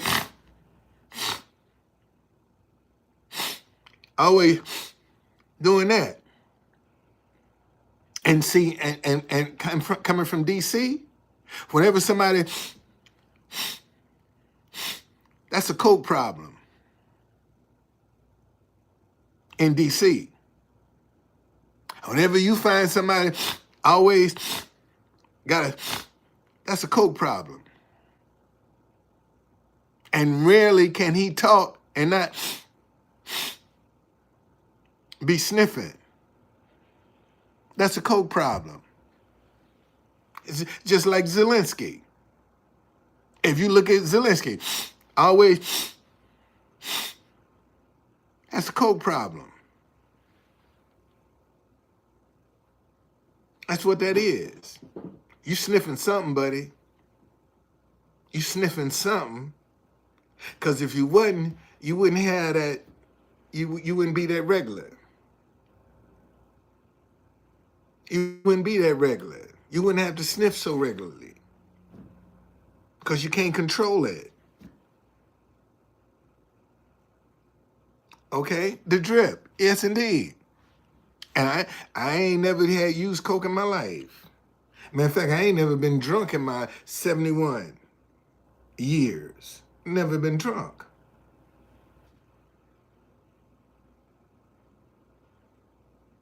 So, you know, but I've seen some people. Yes, I have. Okay? Yes, I have. But, you know, they talking about draining some shit. That shit ain't gonna. And see, I'm gonna tell you, Israel gonna mess around and get us in some shit. And the problem with Americans, see, they think the Israel in the Bible is is the Israel today. They ain't the same. Ain't the same. Two different beasts. And Israel gonna fuck around and get us into World War III. Let me get this troll up out of here. I'm doing great now. Your ass gone. I'm doing great now. You up out of here. Get gone. Yeah. But isn't that amazing, man, that people ain't got nothing to do but sit back and try to make a profile to come and hear what you talking about? Ain't that some shit? That's all they got to do is just sit back and make a profile to come and listen to what you talking about. That's why I be checking when folk come up in here. See, when they establish the account, that person just established the account. Let me see. Um, let me see.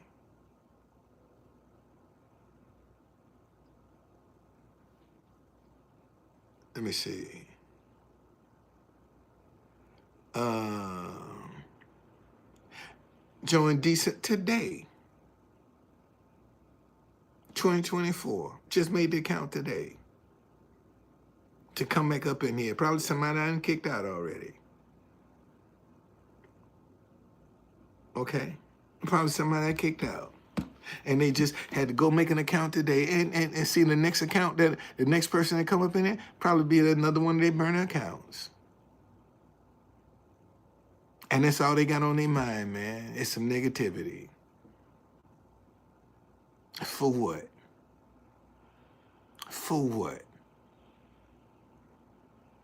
You know, and then let this message take off or this brand take off. Oh, True Conductor, I knew you was gonna make it, man. I was believing, I'm pulling for you. See, that's how people do you.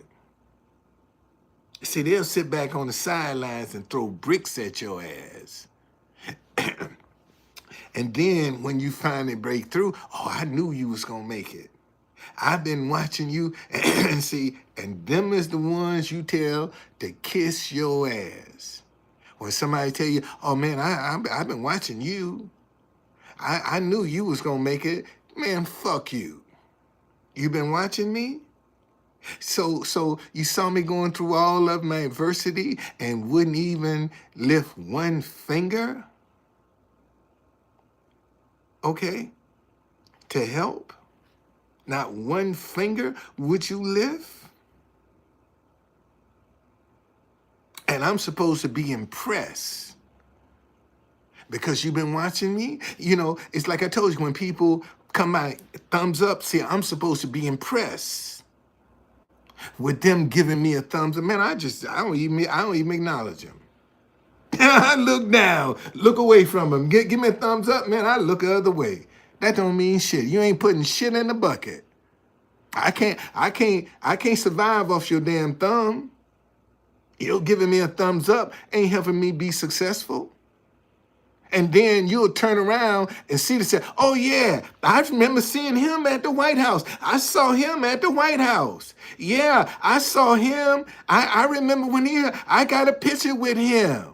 I got a picture, because a lot of them get behind my back because my sign is on dual. That same thing is on the other side. They'll get behind my back, man, and take a picture of the sign. And sometimes I look around and they'll snatch the camera down. That's how people are.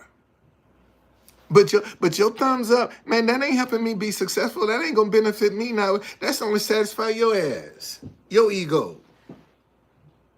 You know, make you feel good about yourself. Well, I did tell him I liked the message, but you ain't helped make it successful. So why am I supposed to be so impressed with that? When you don't want to do nothing to help the message be successful, then you be bragging like shit once it is successful. And I tell folks, even my enemies will benefit from the success of this message. Some of the same people that come up here talking shit to me will benefit from the success of this message right here. That message, it's not a person in the world the success of this message wouldn't touch. Not one person. Not one person in the world this success would not touch. Okay?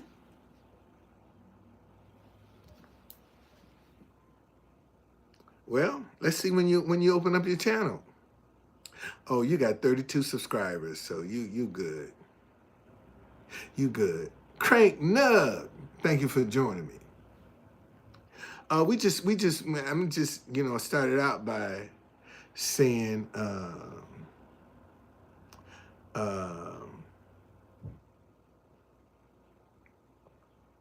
how you handle adversity. It's what gonna define you. You're either gonna stand up to adversity or you're gonna run from it. One of the two. And most people run from it. Most people, I didn't say all. I said most people will run from adversity.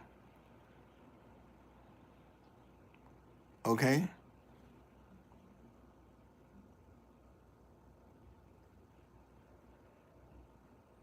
I'm doing good, Shrek. How you doing?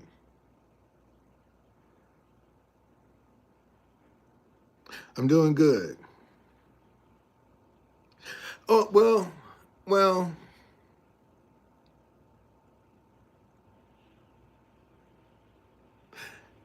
as this girl used to tell me, it didn't work on her. She taught me how to love my wife right here. Black woman is the one that taught me how to love my wife. My wife is Filipino, but a black woman showed me how to love her. Black woman showed me how to love her. And she's always tell me, Don, you got to teach people how to treat you. That shit didn't work on her. But she showed me where the love was in my heart that I could give my wife. She's the one that showed me where that love was. Okay?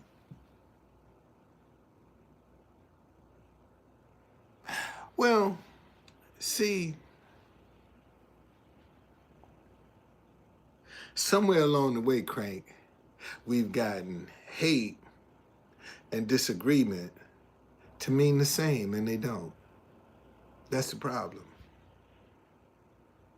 See, when you disagree with somebody, first thing they want to say, man, why you hating me?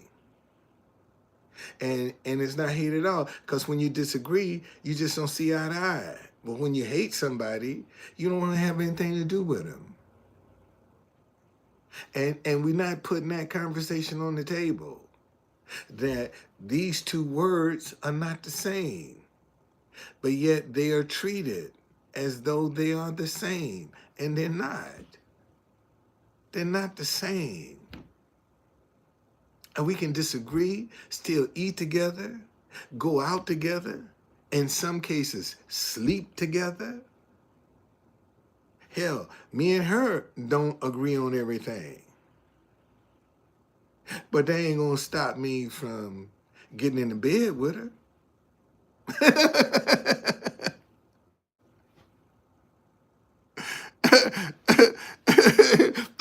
That ain't gonna stop me from getting in the bed because we disagree. Shoot, trying to get me some poo nanny. That ain't gonna stop me because we disagree. Shit, sometimes that disagreement is what intensifies the sex. A little disagreement, boy, make the bed spicy.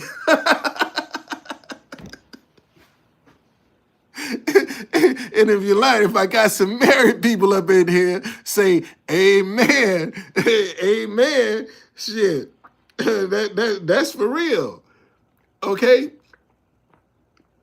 That's for real, man. Little disagreement, shit. That spice up the bedroom, buddy. That makes the shit, that intensifies that shit. Yes, it does. Why you think so many people like to fuss and fight with each other? And go jump straight into bed? Because that sex be intense. Be intense. Shit's a little disagreement, boy, is good for the bedroom.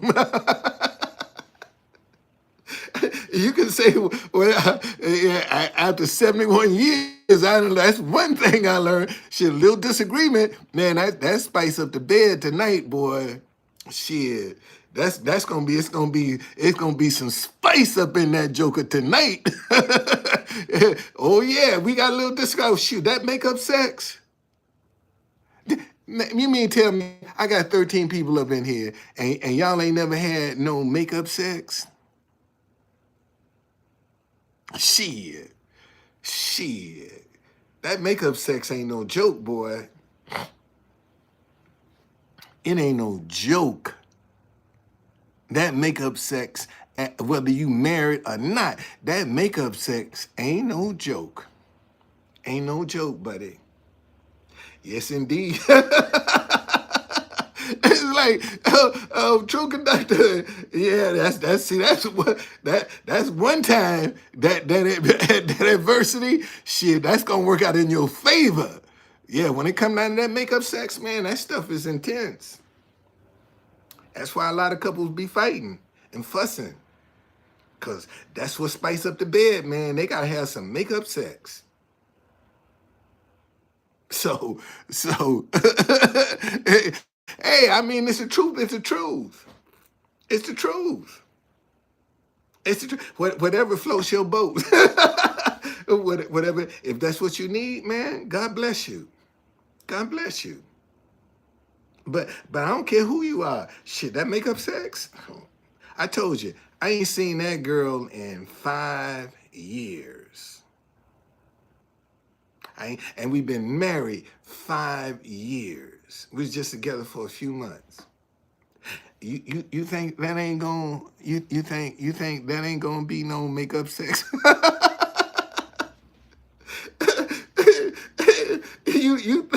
you think for 1 minute that shit, you crazy. You crazy. You crazy. That's why I keep telling folks see what keeps me on the straight and narrow is the fact that I don't want to do anything spiritually that would stop my wife from being able to get into the country as punishment. See, that's why I don't entertain nothing. I ain't trying to be around nothing. Cause any success that I encounter, she gonna be the first one taste it. She gonna be the first one to get a taste of that success. I ain't giving that to no stranger. Cause you wouldn't beat my dough down when I was broke. And now all of a sudden, I get some money and you throw in your pants.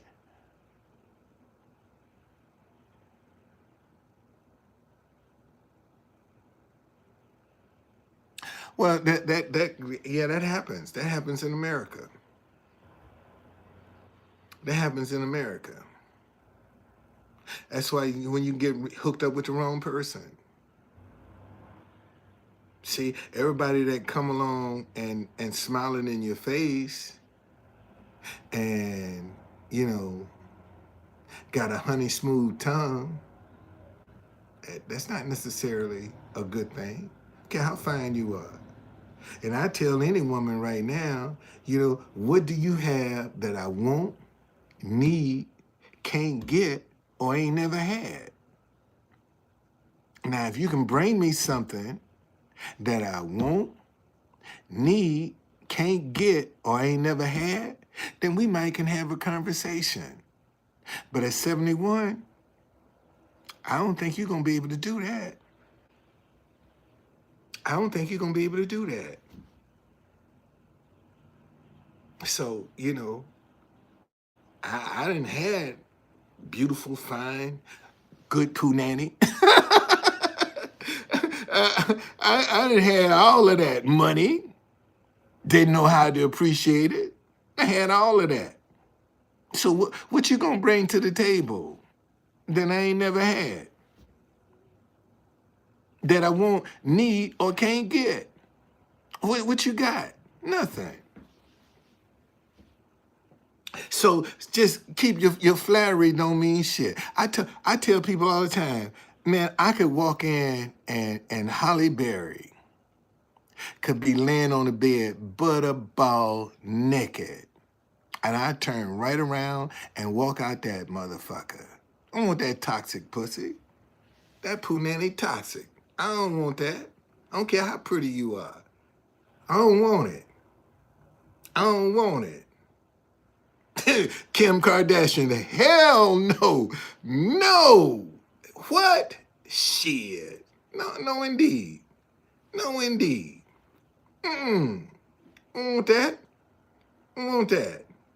And see, and ladies, everybody can't drive a Rolls Royce. Let me say that again, ladies. Everybody can't drive a Rolls Royce. So how is it that you gonna call yourself special and every man can have you? How is that special? How are you special when any and everybody can have you? What's special? What's special about you? Nothing. Any and everybody can have you. What's special about you? Nothing. See, you special when you got some discipline and everybody can't get. And see, people always want what they can't get. Boy, when they can't get it, shit, they'll turn the world over trying because they can't get it. And everybody shouldn't have access to you. Everybody, any and everybody, I don't care who you are, shouldn't have access to you because you special. And see, and you got a lot of people that can't handle good sex. Oh, let me say that shit again. You got men and women be crazy as a Bessie bug. What's a Bessie bug? That little old green thing got the shiny back on it. That's what we call them in Alabama, Bessie bugs. Okay? You see them in the summertime and they be flying around and they'll stick to you. No. You got some people, man, you get them some good sex, shit, you create a monster. Why you think they be stalking your ass? they be stalking your ass. They stalk you. And I never will forget, man. I don't know what happened while I was in the hospital in Alabama, and this friend of mine, she was a nurse in the hospital. And she came out, she said, boy, I'm just coming to check on you, see how you doing. You all right? I said, yeah, girl, I'm doing okay. And shit, the next day, her husband killed her because he actually tricked her over to his grandmother's house and shot her point blank range with a shotgun because he said if he couldn't have her, nobody else would. Yeah, I'm from the U.S. Yes, I am. Yes, I am. I'm from the U.S. Yes, I am. I'm from the U.S. I am. I am from the USA. Let me see who you are. Oh, you out of here. You out of here. I don't entertain nobody that just opened up a thing in 2024. Get out. Get out. But no, man, you special. Everybody shouldn't have access to you. Everybody don't deserve to be with you. No, that's serious. And you got a lot of men. Shit, you got some women. Feel the same. If they can't have you, ain't nobody gonna have you.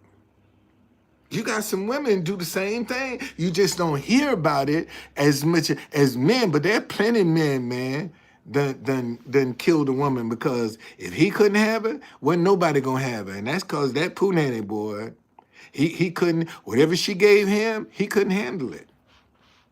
He couldn't handle it. And he didn't want to see nobody else with it. So that's it. You out. That's why you have to be careful, man, who you hooking up with. Because see, a lot of people get out here pretending to be all this here, and see, if we are made in the image of God, if man is created in the image of God, look at what tool we use: sex. With sex, we can create in the image of God. Because that's what man is created, is man is created in the image of God. That shows you how powerful sex is. And a lot of people play with it. A lot of people are addicted to it. And then if you get some real good sex, shoot, you be calling, oh God, Jesus.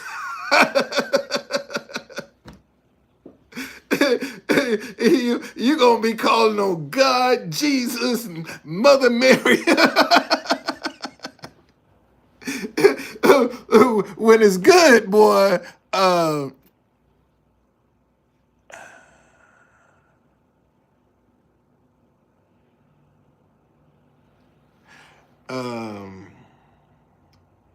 on a second.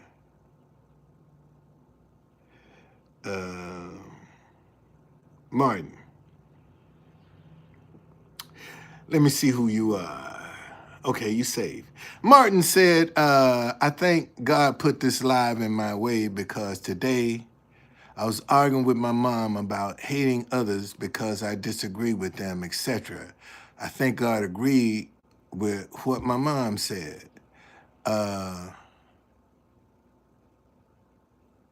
Well, Ryan, if you got a problem with me blocking channels because they made it, well, shit, get up out of here, because you're a troll. Get out of here. That's your problem.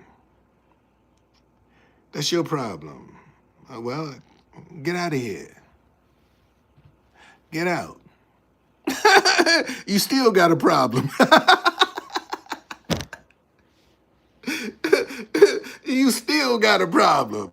You still got a problem. So, anybody that's, see, if you've been on YouTube for a minute, you ain't just come up in 2024. That's a burner account. That's a burner account. If you've been on YouTube for a while, even if you did in 2020, listen, we had a moment when the world was shut down, when nobody could go nowhere. In 2020, nobody could go nowhere. So the only thing you had was social media, and you're gonna tell me just today you just made an account? Man, go ahead. Go ahead with that foolishness.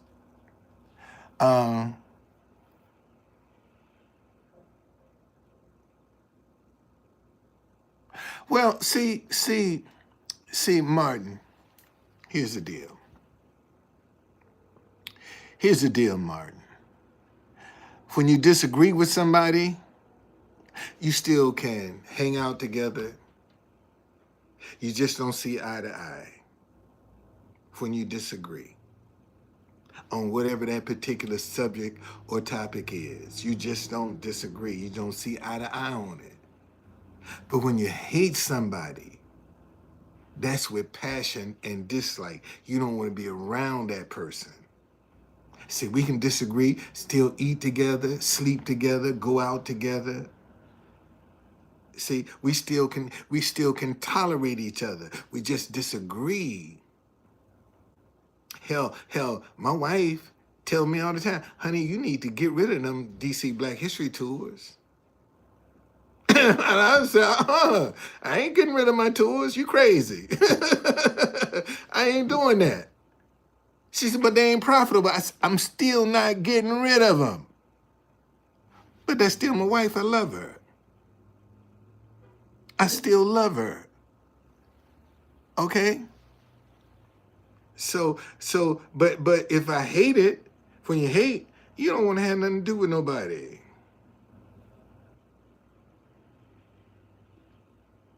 Hold my bum. Thank you for joining me.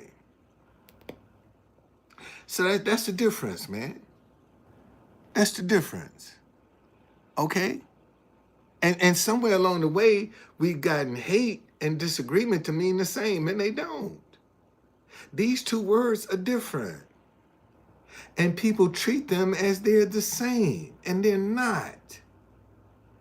I had people come down to the White House. Can you turn your music down? No. I might not agree with what you protesting. That's my right. But your signs say stop it. This ain't got nothing to do with hate. I just disagree with what you're doing. That's all. I disagree. Ain't got nothing to do with hate. Has nothing to do with hate at all. I just disagree. And I'm entitled to disagree. I'm entitled. You're entitled to your opinion. How come I can't be entitled to mine? That's the problem I have with these LGBTQ, whatever they want to call themselves. Transgender. You got a right to feel the way you feel, but I don't get the same privilege. Because you want to think you're a woman and I disagree. I'm not supposed to disagree with you because you think you born with a dick, a man, and you want to think that you're a woman, and I'm not supposed to disagree with that. Well. See. Before I answer this question, Mert, money only magnifies who you are. That's all money gonna do. Money, if you a freak, then money just gonna make you a bigger freak. If you're a good person, money just gonna make you a bigger good person. Money only magnifies who you are. And that's all his money did, was just magnify who he was. That was just his nature. And he didn't take it serious, and that's why he's in the bed. And Jay-Z doing the same thing. See, he ain't taking this shit serious. And it's gonna come and bite him in the ass. Gonna come bite him in the ass.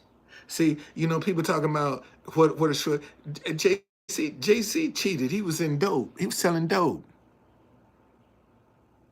Absolutely. Mercy, do you think money can buy judgment and the government? Absolutely. I just saw where Elon Musk proposed that if billionaires give $1 billion, they ain't got to worry about these EPA rules. Absolutely. Especially with this crew that's coming up in office now, shit, money buy you anything. with this group that's coming up in here now, shit, money talks. Money talks with them. It talks. It sure does. Money talk with them. Yes, it does. TC, this is something I think about sometimes. What would you do if you had $1 million cash? Well, I would launch a lot of my business ideas that I have. I'd launch my dinnerware line. I launch my brand. I launch my hop on, hop off shuttle. Help some folk. If I had $1 million, that's what I would do. I'd help some people. Definitely go out. I'd love this Christmas to be able to go around and just randomly give people $200 or $500 for Christmas, just to make their day.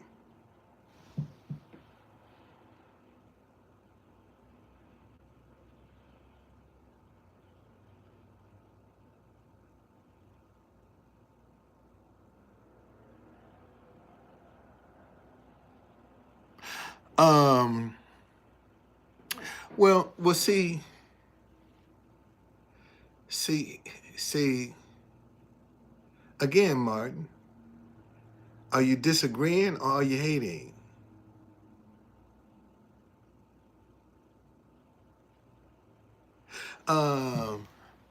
Mert say, when I have $1 million, I would kids in Africa and fam. Um, well. You ain't got to go to Africa. Why don't you start right here? Why don't you help the people that's here in America? Why don't you start right here instead of going to Africa?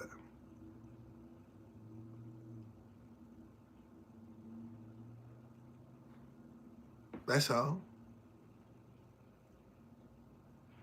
Yeah, start right here.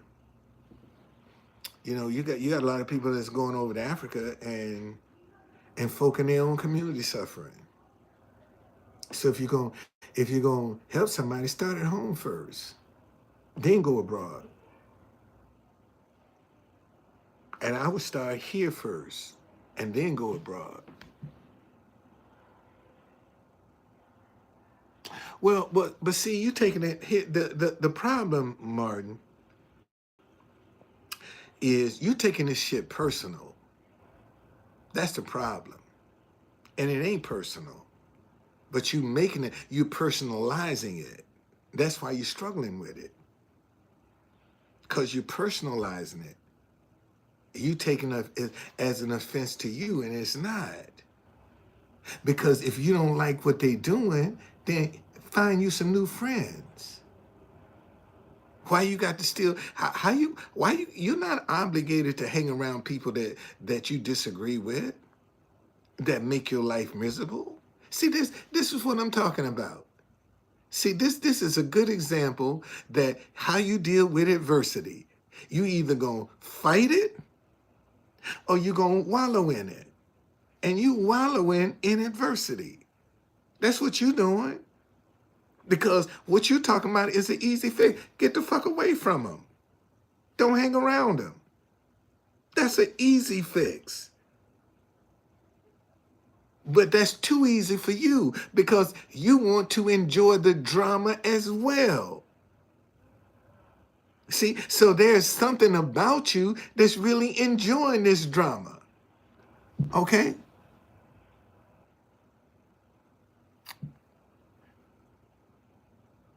Oh, shit. I know this is a troll. I know this is a troll. Let's see, when you made your channel, I told you. Oh, Edward Stern. February 2nd, 2023. Okay. I'm doing fine, Ed. How you doing?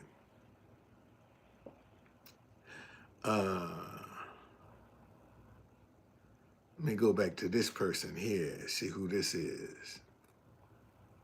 You got 2 subscribers. NB68 is up in the house. But Martin, that's all, man. That's an easy fix, dude. It's some people doing around you that you disagree. Get the fuck away from them. That's easy. Just get from around them because you don't agree with their lifestyle, how they do things. You ain't got to be disliking them and getting yourself all worked up. For what? For what? For what? And they still going on their merry way and you all worked up. Make it make sense.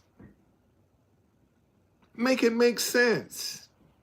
And all you got to do is just get from around them.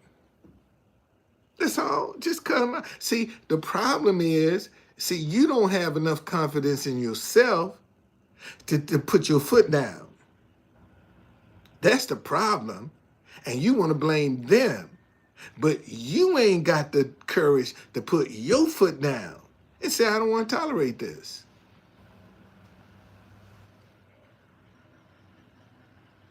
Okay? And that's all you got to do. And that should be over overnight. I told y'all. There it is. You worried about them, and you got the problem. It's all about you, man. You got to put your foot down. And then when you start, and you start working on, um,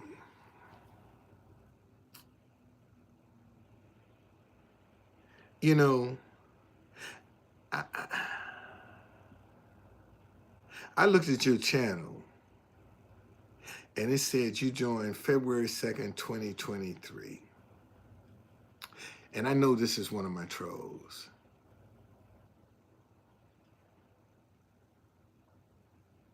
I know this is one of my trolls.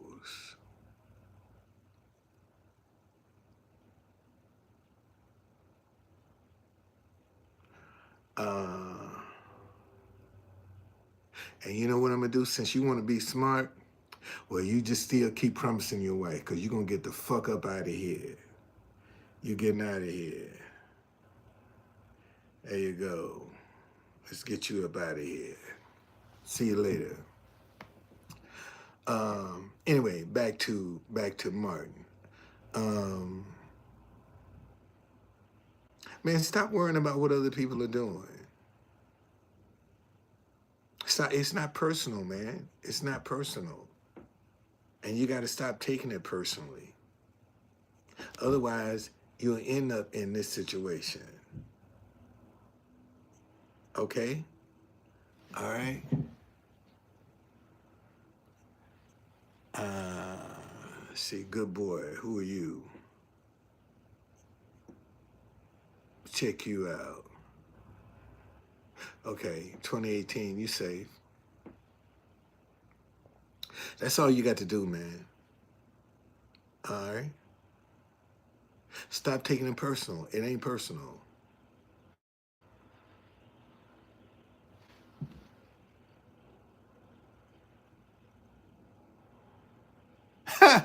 Well, okay. Good luck with that one.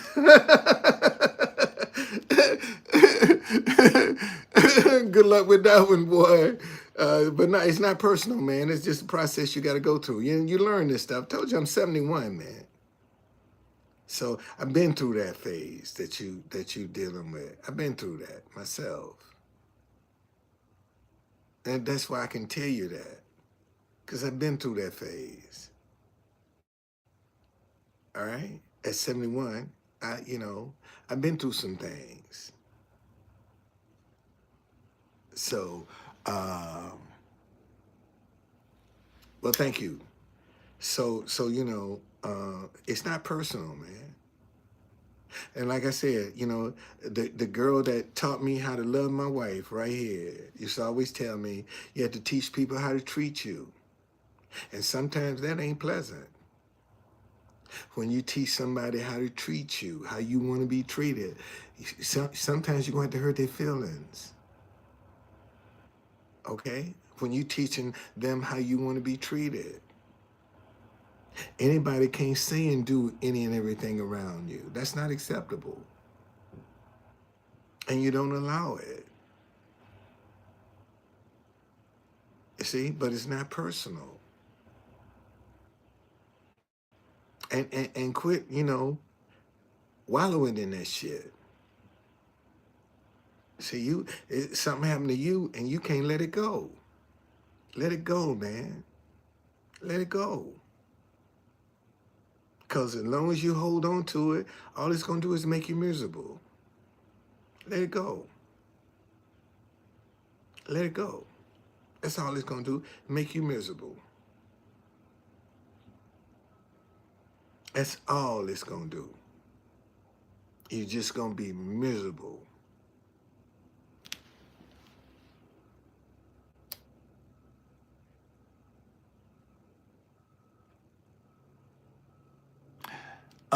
Martin say, what about respect? Well, see, again, if the respect is not there, why are you? Think about that. If you're around some people that don't respect you, why are you hanging around them? That's your choice.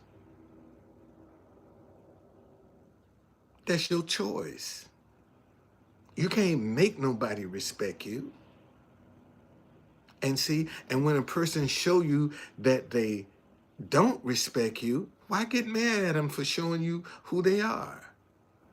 See, you got people right now that folks show them, they don't give a damn about them.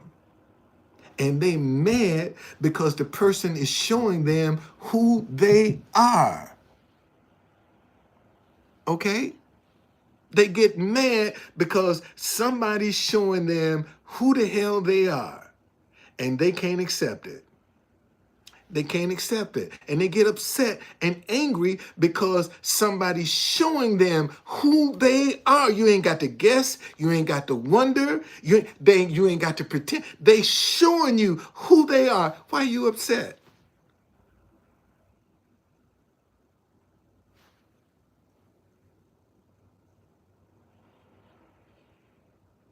You shouldn't be. You shouldn't be. Because so many people going to get around you and pretend. And you mad at somebody for showing you the truth. Yet the pretenders are the ones that's playing with your feelings. Make it make sense. Make it make sense. That's how people are. The people dealing with them straight up, they get pissed off. But the pretenders are the ones they give all the rope to.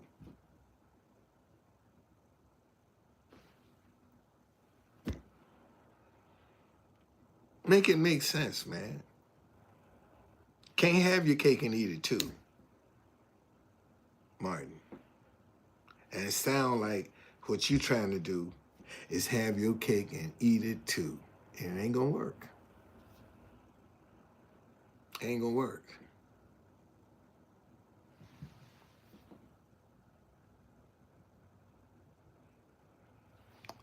Let's see who this is.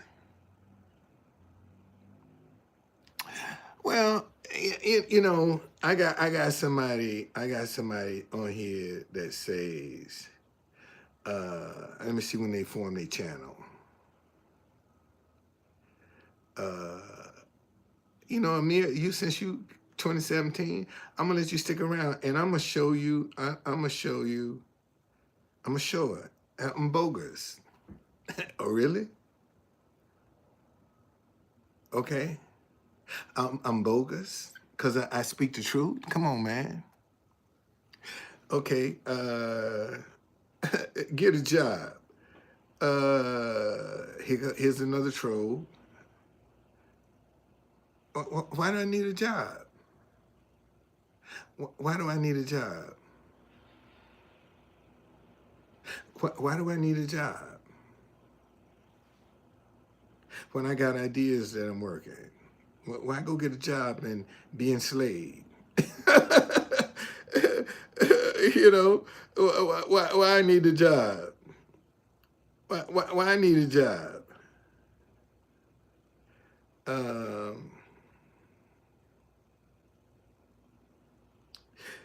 I ain't broke, man. How you? Wait a minute. What my parents said? I ain't broke. I ain't broke. I ain't broke. You might be broke. I ain't broke. I ain't broke at all. Okay, I ain't broke. You broke. I'm not broke. Shit, nah, I ain't not. Listen, let me read you my declaration here. Let me read you my declaration so you can see. You talking about I'm broke. Here's one of my declarations.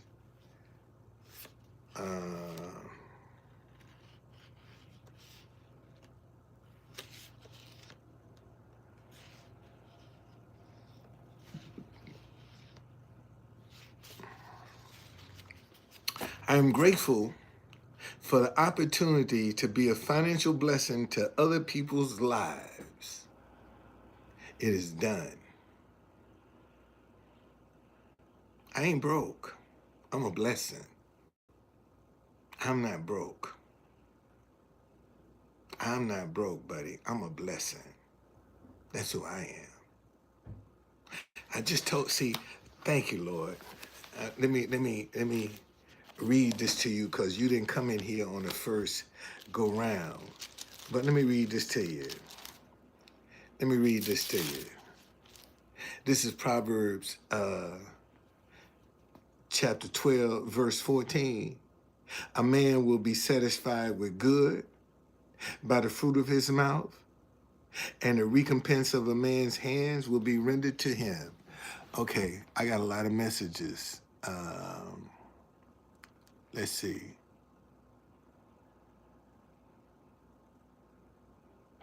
Um,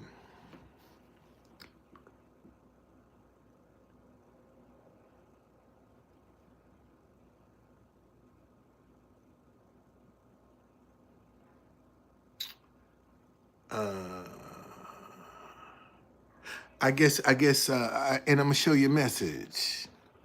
I'm gonna show you a message. This clown say, why are black people into my? Well, what about Jeffrey Epstein? He ain't black. What about Epstein? What about Jeffrey Epstein? He ain't black. Okay, all right. So, so you asking the same question over and over again. Let's see. Oh, okay. I'm gonna show that, Amir. I'm gonna show that. Well, see here again. If I ain't shit, why you up in here? Why waste your time of being around somebody that ain't shit? Think about that for a minute. Thank you, Nicole. I forgot about that. Yeah, Priscilla was 14. She was a minor.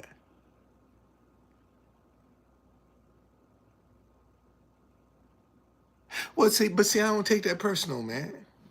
I don't take that Actually, shit, they helping my they helping my algorithm. So I kick out the ones from 2024, but all the rest of them, shit, I'm gonna let them stay. All right.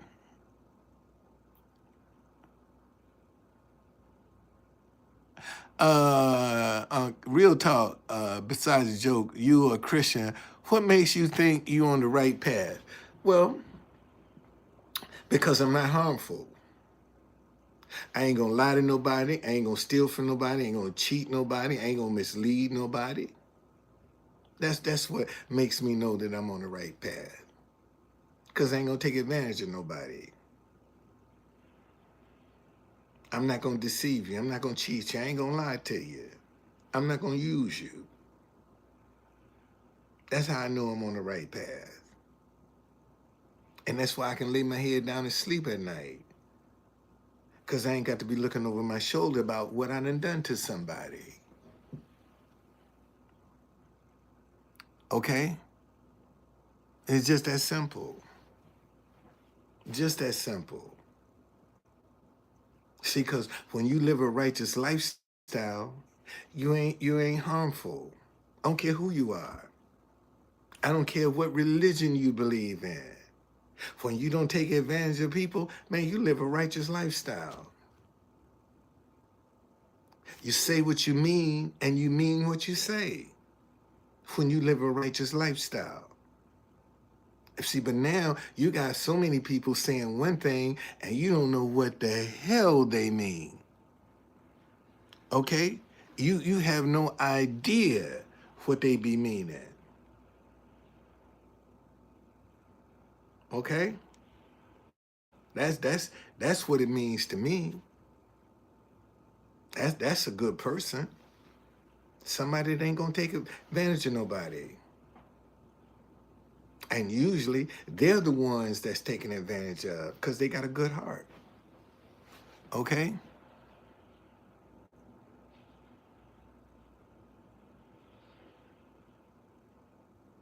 All right.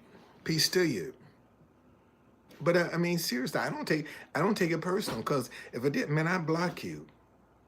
I would have blocked you. But I only block people that created an account in 2024. Them the ones I block. Because 9 times out of 10, that's a burner account. That's a troll. And I mean, I got people that came up here that open up an account today and come up in here talking shit. Okay?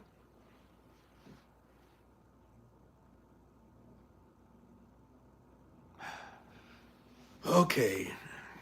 Here we go. John Wida.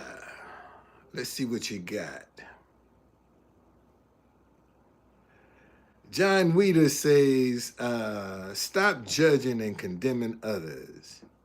I am an atheist, but the path to enlightenment is personal.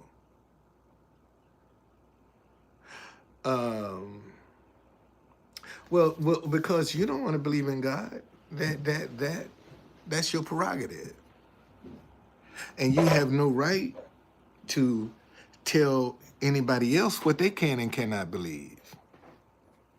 Just because you set in your ways, they can believe what they want to, and if you don't want to believe in God, that's your prerogative. But every knee shall bow before you close your eyes. You're going to believe in something. All right. Before you close your eyes, you're going to believe in something, buddy.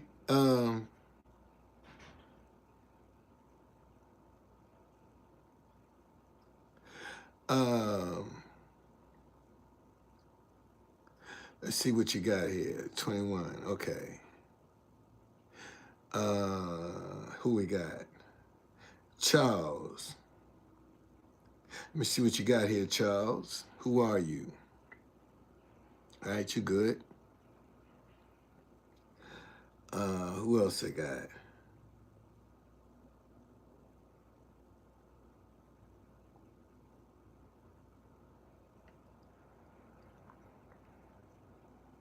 All right, you good?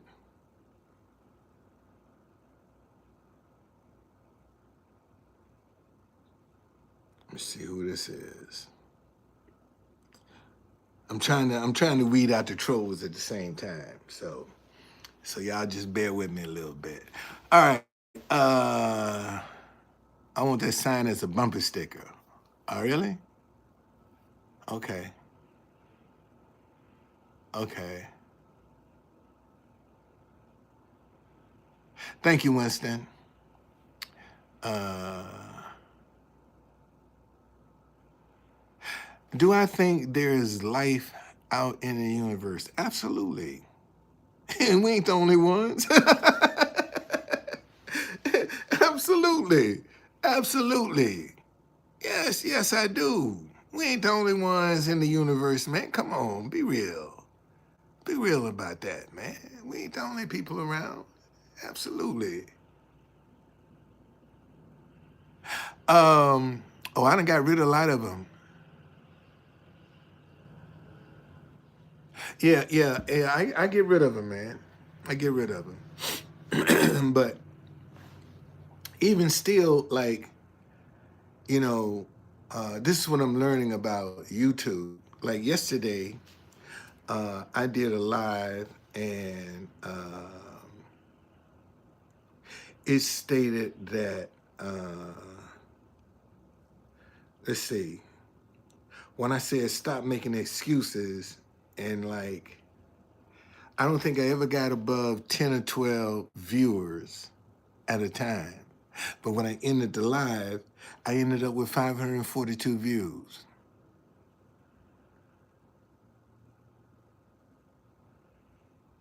Okay? Truth Conductor.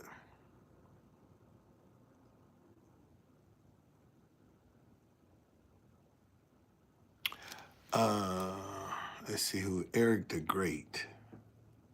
See who you are. Eric the Great.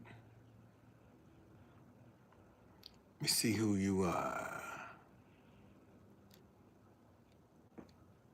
Eric the Great. Let's see who you are, sir. Oh man, I can't. Why I keep?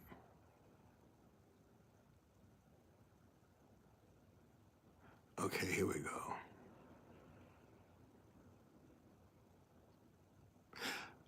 Empire. I heard that he had Empire. I've been trying to get somebody to give me an obituary.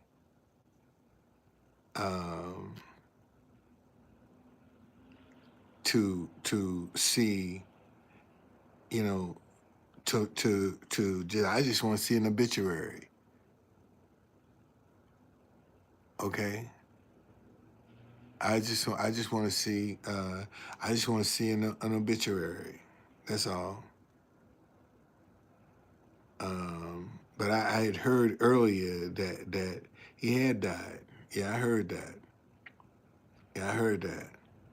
But I just, damn. Man. Anyway, here we go. Here's another one.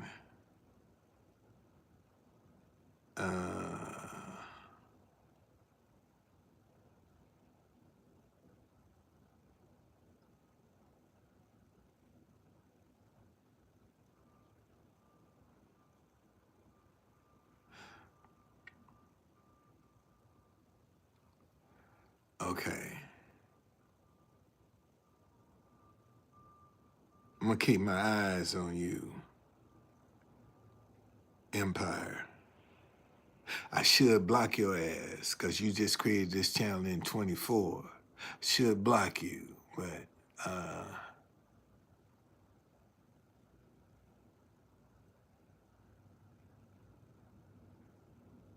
thank you, Martin. But I'm gonna let you slide this time, buddy. But I just don't let people, whoever starts a channel in a 2024, I block them, cause they be trolling. But I'm gonna keep my eyes on you. I'm gonna keep what kind of response you be putting up in here, and that'll tell me whether I need to block your ass or not. That'll tell me what I need to do, buddy. So I got my eyes on you. I'm telling you that. Yeah, it's a good thing, man. It's a good thing it's raining outside, cause normally this time I still be at the White House. But because it's raining outside, I just said, I'm gonna take the whole day, stay inside. I got up this morning, and this whole, I peeled all this garlic. Just pickle my garlic. I peeled all that this morning, you know, got it pickled. So that'll last me 3-4 days, so and I said, well, let me go live. I can get on and go live and just keep believing, man. Just keep believing. That's all I can do. Just keep believing. Keep standing strong. Even when I don't see the answer, believe the answer is coming. Instead of worrying and guessing and second guessing, and man, just keep my faith. Just keep my faith. I'm not your Lord, man. I'm not your Lord. Not at all. Let me see here. I'm not your Lord. So get that straight.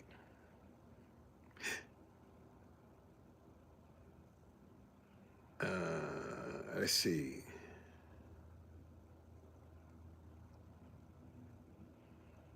(2015) August the 27th, 2015.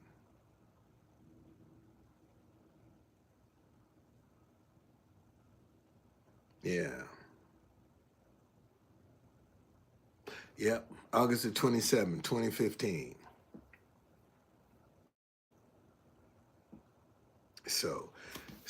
But again, man,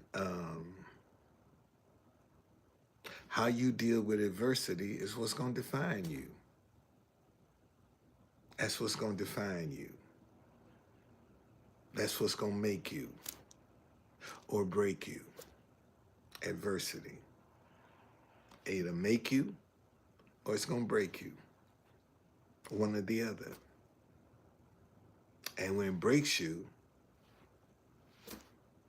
that's when you start feeling sorry for yourself. You know, that's when you start placing blame and pointing fingers at others. When adversity breaks you, you know, that's when you lose your drive and your ambition, your creativity. You lose all of that when adversity breaks you. But when it makes you, and see, when it breaks you, you become reactionary. Stuff has to come up on you before you can react to it. You don't see it coming. It has to get right there in your face, and then you're going to react to it. But when it makes you, you see it coming. You're anticipating. You're not intimidated. You're not scared. You're not afraid. And that's the thing I think that the mistake a lot of people make is they get intimidated by the moment. And we all have, man, I got some days that I get my ass kicked. I have some days, man, I get my ass kicked. Okay? All right? And I just come back to the hotel, call it a day, and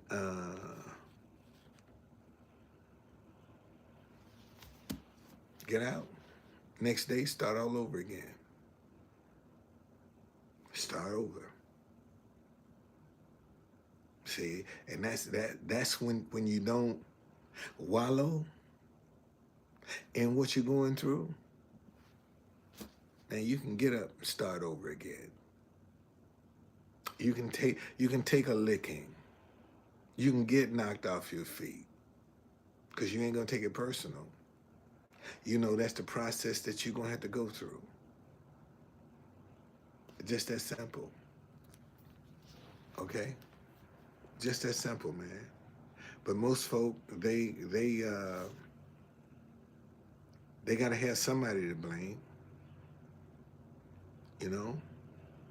They gotta have somebody point the finger at.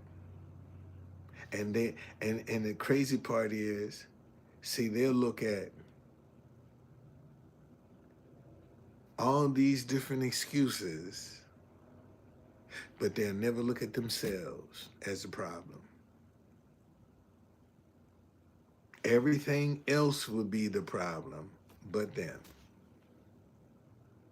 And sometimes you have to take a look at yourself, see what you're doing. Okay? All right? Sometimes you got to look at yourself.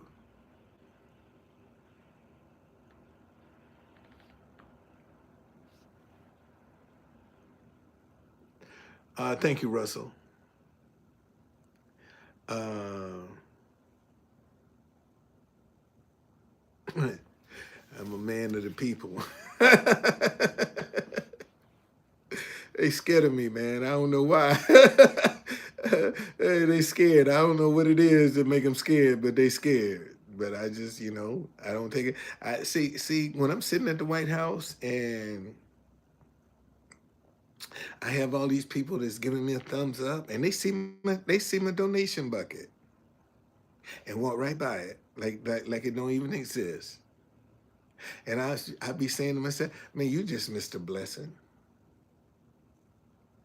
See, and every day that I go down there, I pray and ask God, whoever is the first person to put money in this bucket today, may God bless them 100-fold. And see, and if they knew my story, and they don't know my story, but if they knew my story, then they would be feeling sorry for me. See, I don't want your sympathy. I want your respect. Okay? I don't want your sympathy. I want your respect.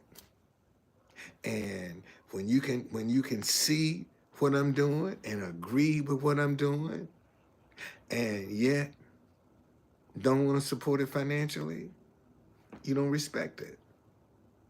Because if you did, you drop something in the bucket. And I have people every day, they don't have no respect for what I'm doing because they're not trying to help me. See, what do you know that's successful that ain't generating no income? There's nothing in the world that is deemed successful that ain't generating no money. And how do you expect for this message to be successful and it don't generate no money? It's not successful. But you can fit it anywhere in the world. And see, and that's what keeps me from giving up. Because I know I could fit this message in any language, anywhere in the world, and it would work. And the minute I give it up, somebody else will come right up and scoop it up. And all that hard work I've done, and they'll just walk right on into success. So let me go down with the ship.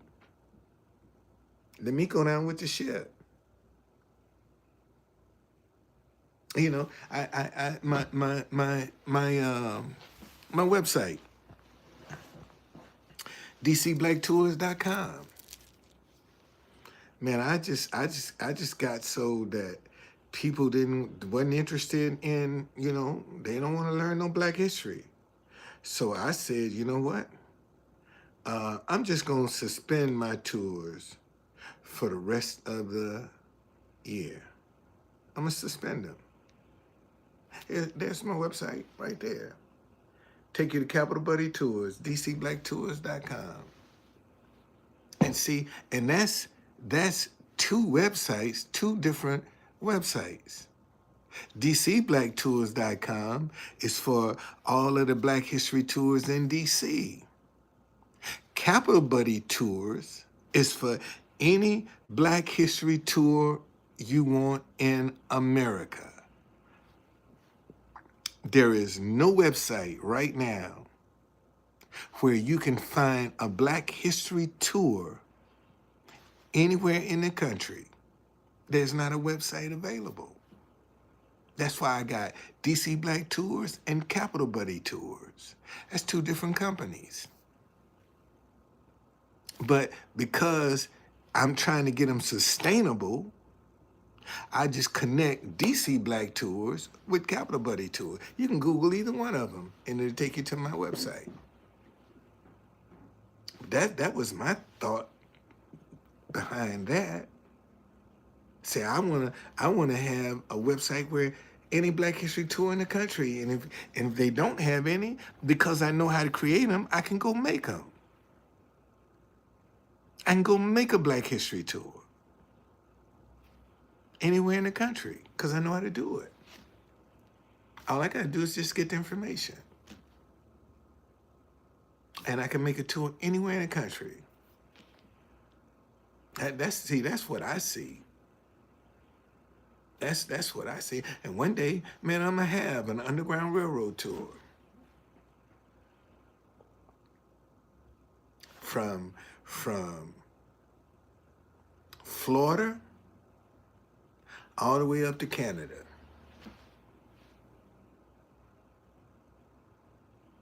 And just give them the history. See, because,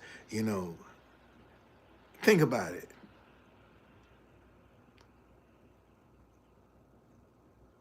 What else can you tell about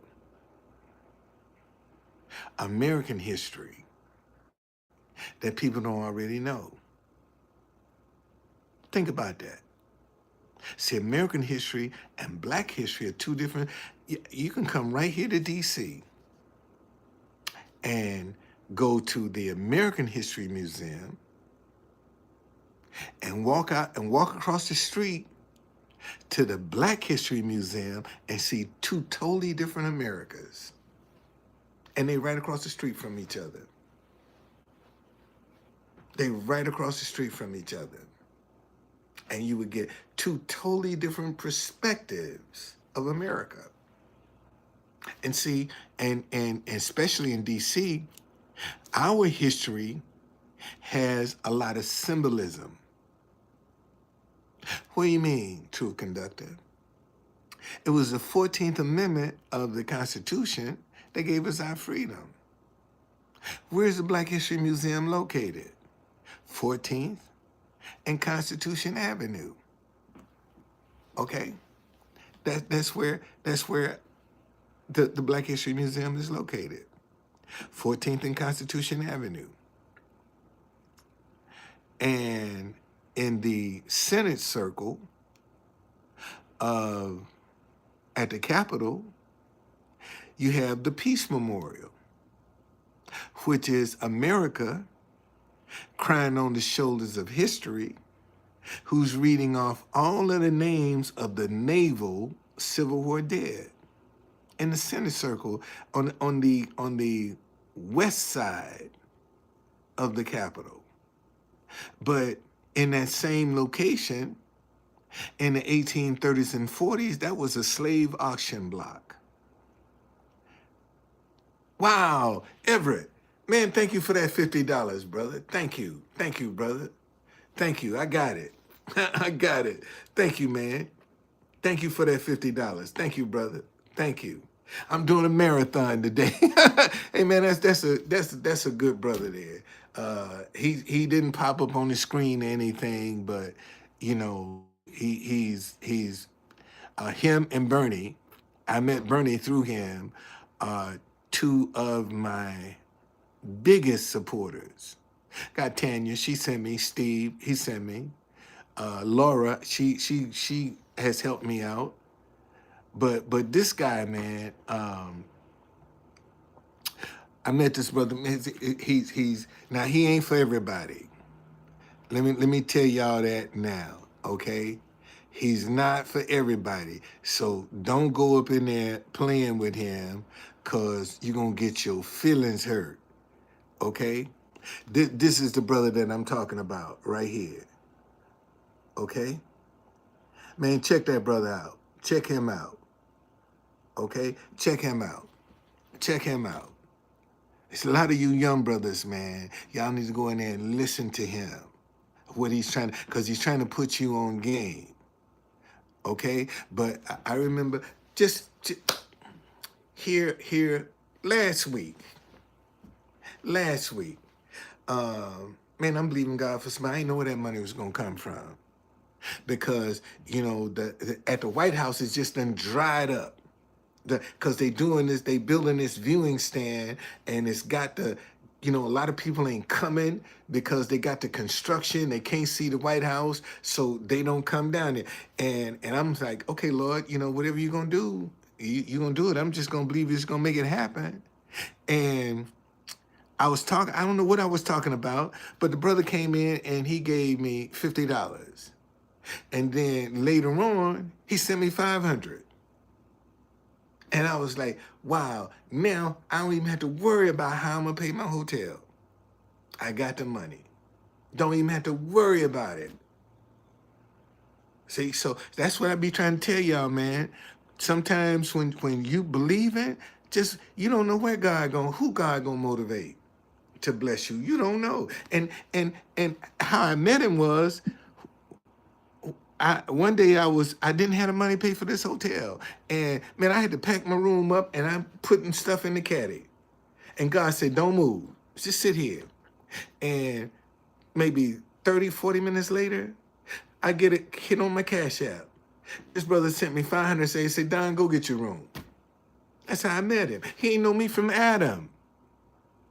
I didn't know him. But whatever God moved him to help me, and he's been a help ever since, man. Ever since. But man, some of you brothers, man, y'all need to go. I mean, look, he don't mess around. I mean, seriously, seriously, he don't mess around. He don't mess around. He don't mess around. So now, if you're going up there and you got some sensitive feeling,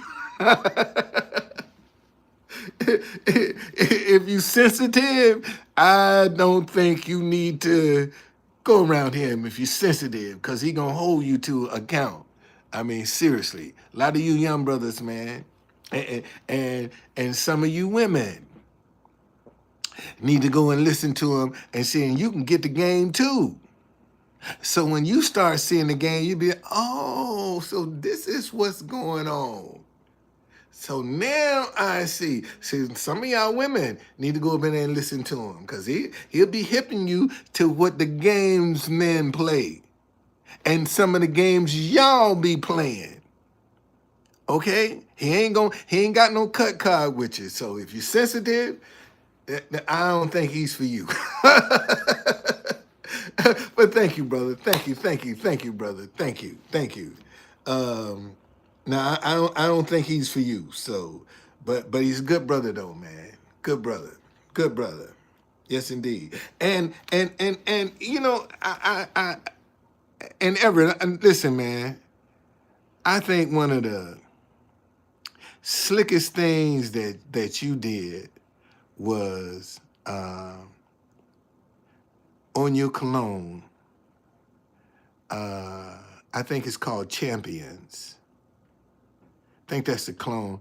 And he put, I'm trying to get it, a lipstick. He put a set of lips. Man, I thought that was slick, boy. I thought that shit was slick. He put a lady's lip print on the collar on the bottle. But that was slick, man. But check him out and see.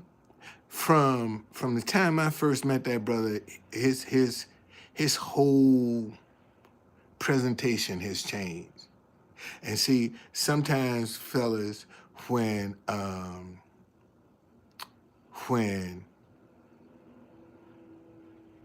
your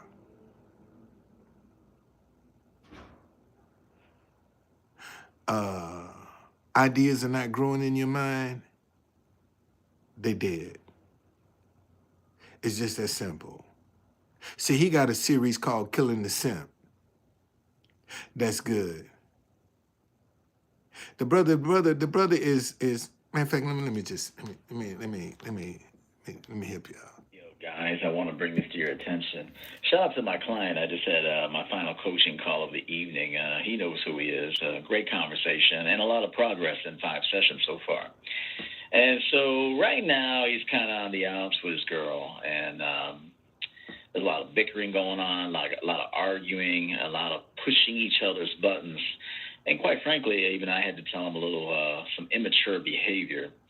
And so they've been kind of ignoring each other, and, you know, one will call, the other one won't answer, and then they'll wait a few days, then they'll try to get in contact, you know, all this bullshit.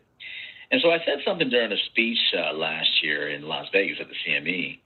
I said, your truth as a man, because read the sign behind me, your truth as a man, your authenticity as a man, your straightforwardness as a man, no games. Your truth will push a woman into her truth.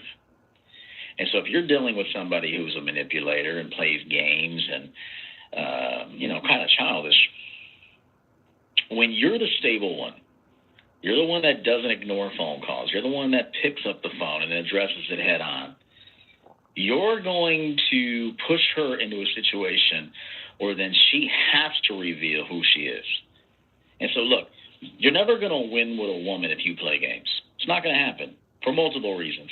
I'll take one of them. You're going to want sex faster than she's going to want it. Yeah, it's real talk. You'll hear guys in the manosphere here say that women want sex more than men. Not necessarily true. Biologically, it points to the contrast. Men are going to want sex faster than a woman. Now, there's a few times a month that a woman is going to want sex, and it has a lot to do with her menstrual cycle and other factors, okay? We won't get into that in this video, but if you learn women, you'll know that there's certain parts of the month that are really horny, and there are other parts of the month they could have sex, but they could take it or leave it. They're not actually out looking for it. They're not thirsty for it. Whereas men, we want sex a lot, don't we? And so what's going to happen is if you have fewer options for sex, then you'll be the one to give in and call her. And then because you played games with her, she's going to destroy you. She's going to emasculate you. She's going to make you feel like a fucking simp. And quite frankly, that's what you are. If you play games with yourself and with women, you deserve to be mistreated by women. So, guys, here's my take on this. It begins and ends with a man. We're leaders around here. We have no reason to lie, waste time, mislead, none of that. So when you're talking to a woman, remember, man, tell the truth. Be honest with her. You don't have to be an asshole, but be straight with her, okay? And what's going to happen is she's going to see, I can't mess around with this guy, maybe like the other guys. He's not going to tolerate it. He doesn't play games. He doesn't bullshit. He values himself and his time. He even values his sex. And so remember this, guys. I'll close out with this. I told my client this, and he really liked it, and it's very true. A consistent man will eventually get a woman's respect, okay? But an inconsistent man is guaranteed to get a woman's disrespect. A woman is watching. She hears you talk, but she's watching. She wants you to be better than her. She wants you to lead by example. She does. She wants you to show her how to be better at this. Real talk. And so she'll watch. She'll listen to you. Maybe you watched a couple Coach EO videos and, you're talking a good game right now. Cool. Now you got to back it up. So the more consistent you are, you don't play the I'm not going to answer the phone for 2 days thing. I'm going to put her on ice. Look, I get it. It may work sometimes, right? You might feel like putting a girl on ice, not talking to her for a couple of days. That might work. Man, that just delays the inevitable. She's still a box of rocks, and so are you if you play that game. A man picks up the phone and addresses it. Listen, I'm kind of getting turned off to this relationship, okay? I'm straightforward with you. You seem to be a little sloppy, and I don't have room for sloppy. I don't have time for sloppy. So either you change all that or you're out of here. See? Where's I the told game? you. I Where's told the game you. in that? He Where's the ain't, manipulation he ain't in for that? everybody. Where's the possibility for the woman to do it? He ain't for everybody.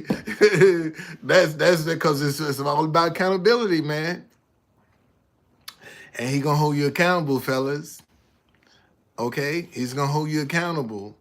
So if you struggle with accountability and being real, I don't think you need to go up in there because you're gonna get your feelings hurt. Just that simple. Good brother. All right, just to show you some of the philosophies, and what he's saying is definitely true. He's telling you the truth. Why waste your time playing games when you got so many other things in life that you can be doing? Okay? You got so many other things. Why waste that precious time that you ain't gonna never get back playing games with somebody? That's like the people that be coming up in here. Man, why waste that time trolling somebody when you ain't gonna never get that time back? And that was a chance. You have a chance to be productive for yourself, and you waste it over some bullshit. Doing some bullshit that ain't gonna profit you. That ain't gonna. What's trolling gonna help you? You ain't getting paid to do that. And yet you go out and make all these different accounts. It's crazy. It's crazy. I mean, that's sick. That is sick. But see, this is what when I started out, man, you either gonna stand up and deal with your adversity, or you gonna run from it. And that's what he's talking about. You got some adversity in a relationship, either you gonna confront that shit head on or you gonna run from it. It's just that simple.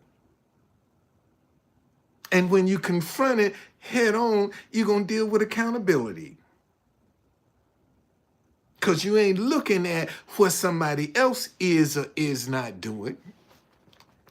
You're dealing with you. You see? And the one person most people don't want to deal with is themselves.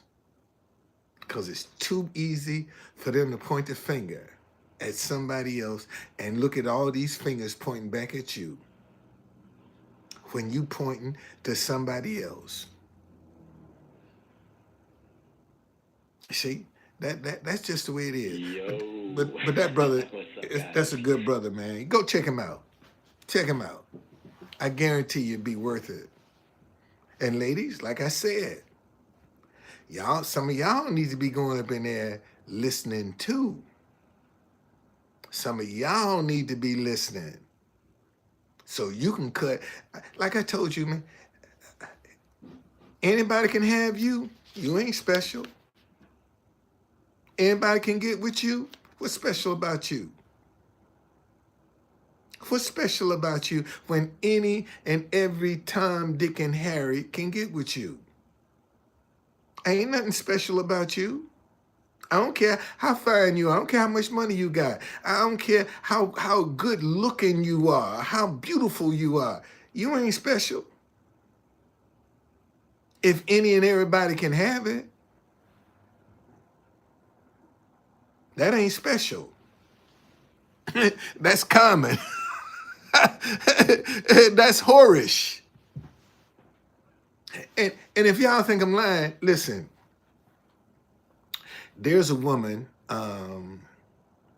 that making rounds on social media, white woman, who had sex with 100 men in 24 hours.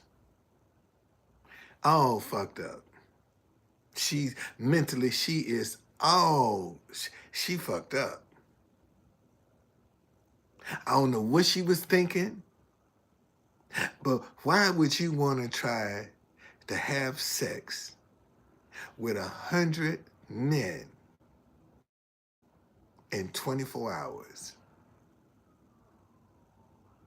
Think about that. What's special about you? What's special about you that 100 men in 24 hours can have you? And she ain't no bad looking woman either. I could see if she was trash and fat and out of shape. No, she's a beautiful woman. But what's your point? When you go out here and 24 men can get with you in a day, 100 men can get with you in a day. Ain't nothing special about you. And you got to live with that shit. Your children and your grandchildren, if you have any, gonna be able to go back. That shit ain't gonna leave social media. It ain't gonna leave. And what man gonna come that want you? Well, 100 men in a day went through you. Who gonna want you after that? Think about that for a minute. Who gonna want you after 100 men went through you in a day? Hey, you ain't attracting shit. you ain't attracting nothing, buddy. No. And see, a lot of people get out here and do this shit and think it's funny and don't look at the repercussions of it. They don't. Doctor Who, what, where? Thank you for joining me. But these are the dumb things that people do. In the world. This is the things a lot of people do. You know, this is the shit a lot of people do, man. And they don't look at the repercussions of it. until it's too late. And once it's over, it's over. There's nothing that can happen. No way you can change that. All right? What time is it? 5 o'clock. I've been on here, let me see.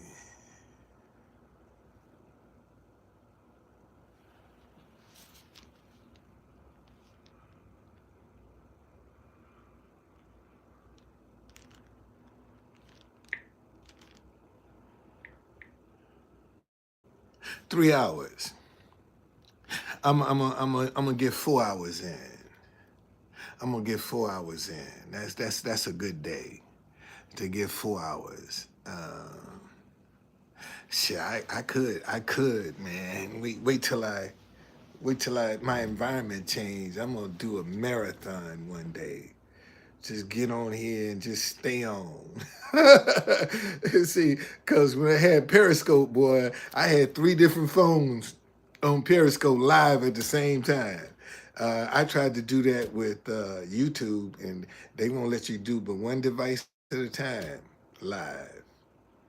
See, you can't have multiple devices live on YouTube at the same time. You only do one at a time.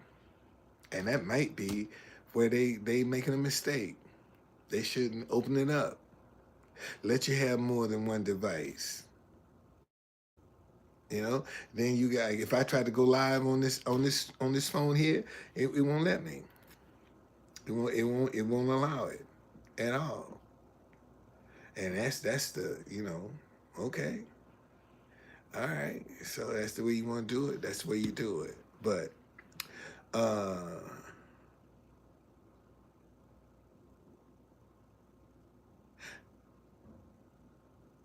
stop making excuses. Stop making excuses. And that's what a lot of people are doing. Blaming other people for the situations that they find themselves in. And yet never want to take responsibility for the part that they played. And when you start trying to understand what your part is, you ain't got time to be placing blame. You don't have time to be pointing the finger, because you're trying to understand what your part is. And boy, that's where the rubber meets the road, when you start trying to understand you. When you start looking inside of you, instead of dealing with the outside of you, because that's just the surface. But when you really start looking at yourself and the part that you play, you can start healing. And see, you got a lot of people that get in these relationships and they bounce from relationship to relationship to relationship. And they're just carrying the same baggage from relationship to relationship. They don't give themselves a chance to heal. You know, they use another relationship as a rebound from the old relationship, trying to prove a point. You trying to prove a point to the other person that somebody better wants you. And you taking the same baggage into that relationship. And then when that don't work, you're out to prove again with another relationship. And you don't give yourself a chance to heal. That's the problem with most folk, man. They want to, instead of, they can't be alone. You know, they got to have somebody around them. And give yourself a chance to heal, man. Learn to be with yourself. Learn to be by yourself. It'll make you a better person. Because when you're by yourself, see, you can cut down on a lot of the confusion that you got to deal with, a lot of the drama. That's what you're cutting down on. Okay? So you either gonna face adversity or you gonna run from it.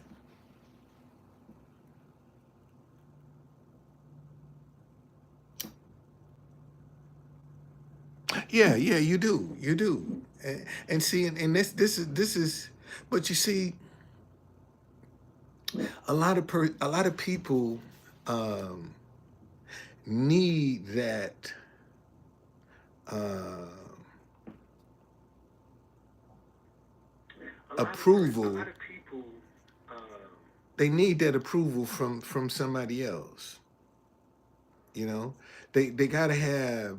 They don't trust themselves. Somebody else have to come along and validate them. They can't validate themselves.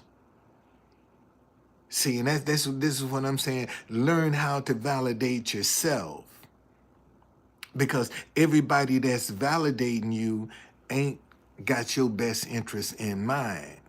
Sometimes they be trying to control you. Okay? See, everybody that's trying to validate you don't necessarily have your best interest at heart. Sometimes they looking at control because they create a dependency where you be dependent on, that compliment from them. You see, and then you get to a point where when you stop getting it, you start searching, making them want to give you a compliment. You can't exist without their compliment. And that's horse shit. And that's the game that's being played. And you got people right now that I looked at this young kid, Travis Hunter, guy out in Colorado, how his little girlfriend treating him. She pretty, but see, she's the kind that, the next deepest pocket or the biggest dick, she'll be at that. Okay? She's not in it for him. All right?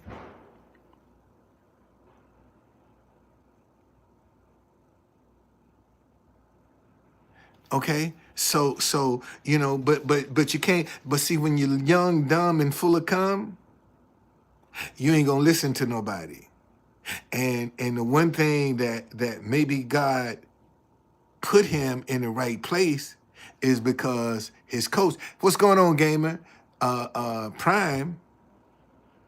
He been married, 3 or 4 times? He been married 3 or 4 times.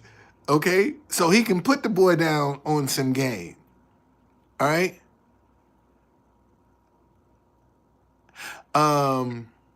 Well, intriguing again, it just boils down to having confidence in yourself. And when you got confidence in yourself, then you don't thrive on the validation of others. Let me say that again. When you have confidence in yourself, you don't thrive off of the validation of other people. And matter of fact, when people do come along and be validating you and you got confidence, them the ones you keep your eye on. Because those are the ones that's trying to get you to drop your guard.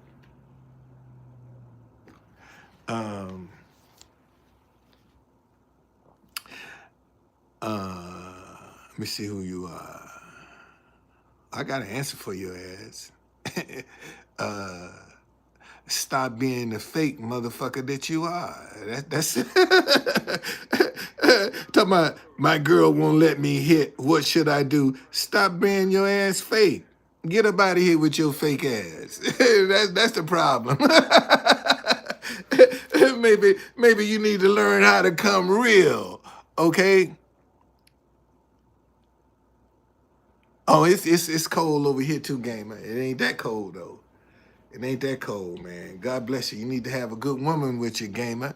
See, if you put that alcohol down, you can get a good woman up in there to help keep you warm.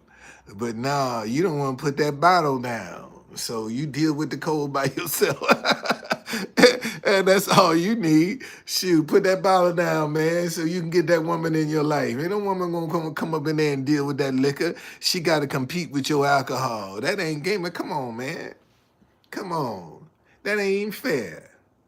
That a woman had to come up and compete with a bottle. That ain't even fair. 5 weeks. Oh, really? Okay. Well, I hope you stay off 50 more weeks, 50 more years. I hope you don't ever pick that bottle back up. Okay. Yeah. Well, 5 weeks, that's a start.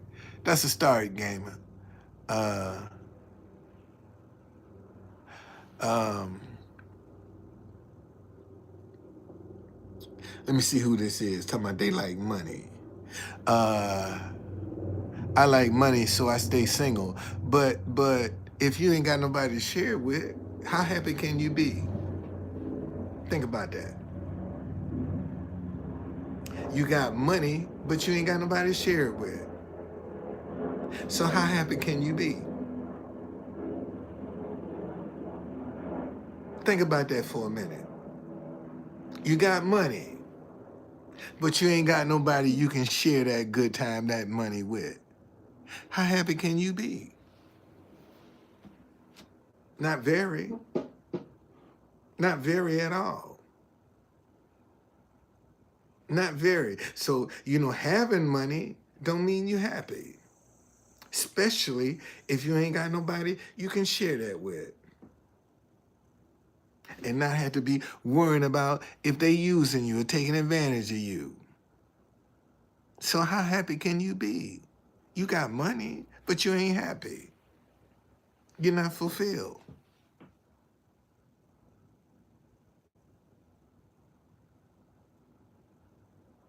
Okay?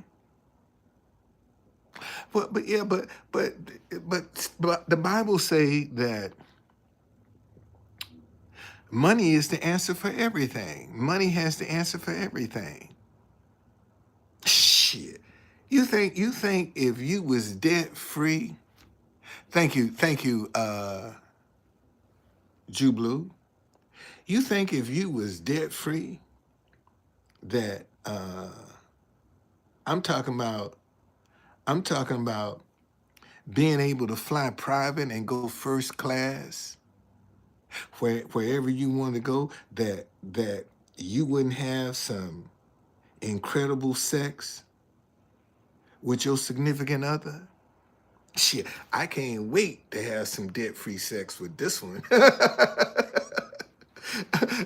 I want to see what that is. I mean, that's got to be, and I ain't got to, I'm talking about debt-free. Millions of dollars, debt-free. Shoot, you think you ain't, that sex ain't no good? Shoot. I hope so. Yeah, I hope they need to have phone calls. That's what I want. I want to put myself in a position where I can have debt free. No, it's not. No, it's not. It's not. See, you getting that wrong. You getting that wrong. If her love for me is conditional on me having money, I can't be happy with her. No. I'm not talking about her being in love with you because you got money. I'm saying, think now, you together, and all of a sudden you come into some money and you debt free. You don't think that's gonna change your bedroom life? Shit. That's gonna change. That's gonna give you a hard on you ain't never seen before.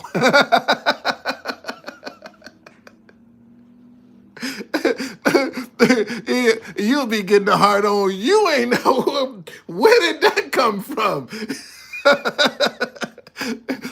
that money is gonna give you a hard on you ain't never seen, buddy. Yes, sir. Yes, sir. With the same woman. And you think she ain't gonna be excited? Now I got this man that he's loaded and I ain't got to worry no more. You think she ain't gonna be excited? You think that ain't gonna, you think she gonna be business issue? Oh, hell no. Hell no.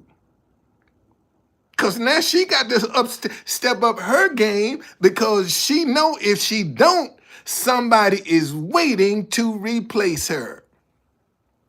So she gonna have to step up her game. Okay?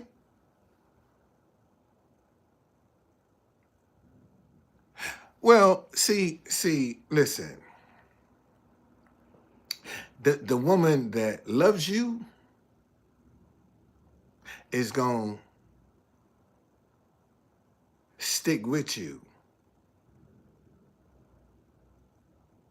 The woman that loves you is gonna stick. Man,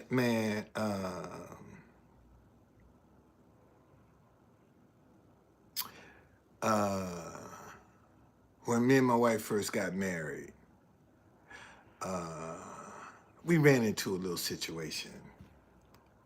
And the story will come out, but this ain't the time.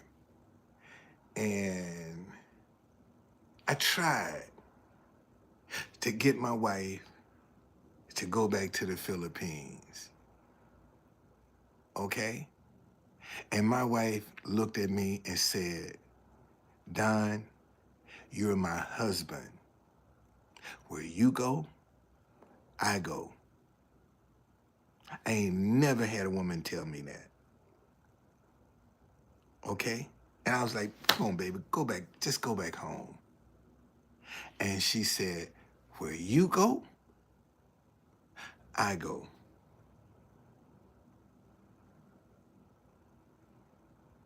And I just said, I gotta make something work. I gotta make something work. Because for her, I gotta make something work for her. Okay?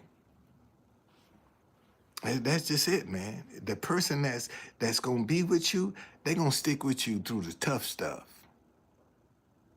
See, they ain't gonna jump up and leave.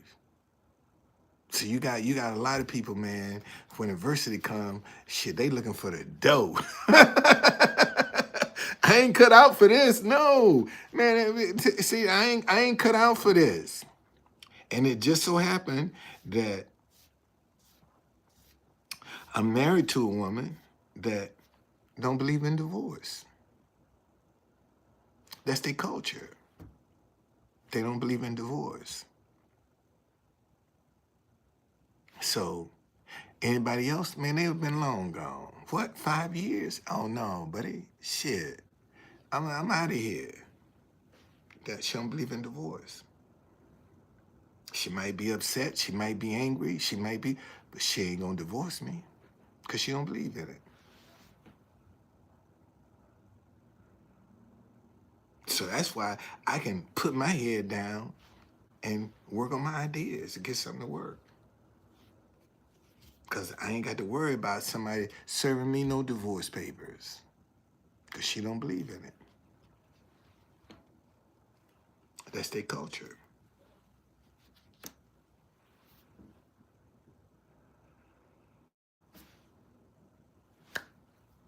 That simple.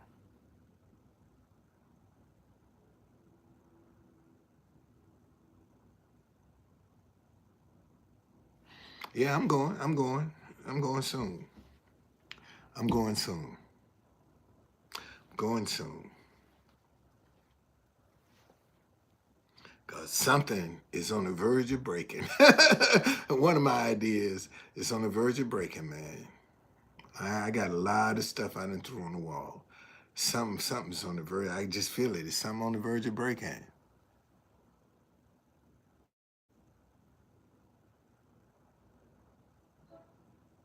Well, that's true. That's well, because they've been taught that way, man. You can't blame them. That's how they. That's the way they've been taught. But in that culture, there's a lot of things that they just believe in and they don't believe in. And I just lucked out and found me a pearl. Just found me a Filipino pearl. I told y'all, I don't work on Saturdays, and this was in 2015. Um, I was trying not to work this Saturday, and I couldn't get no rest. I just couldn't get no rest whatsoever. It was just impossible. And I had this hotel that I would go and hang out at, and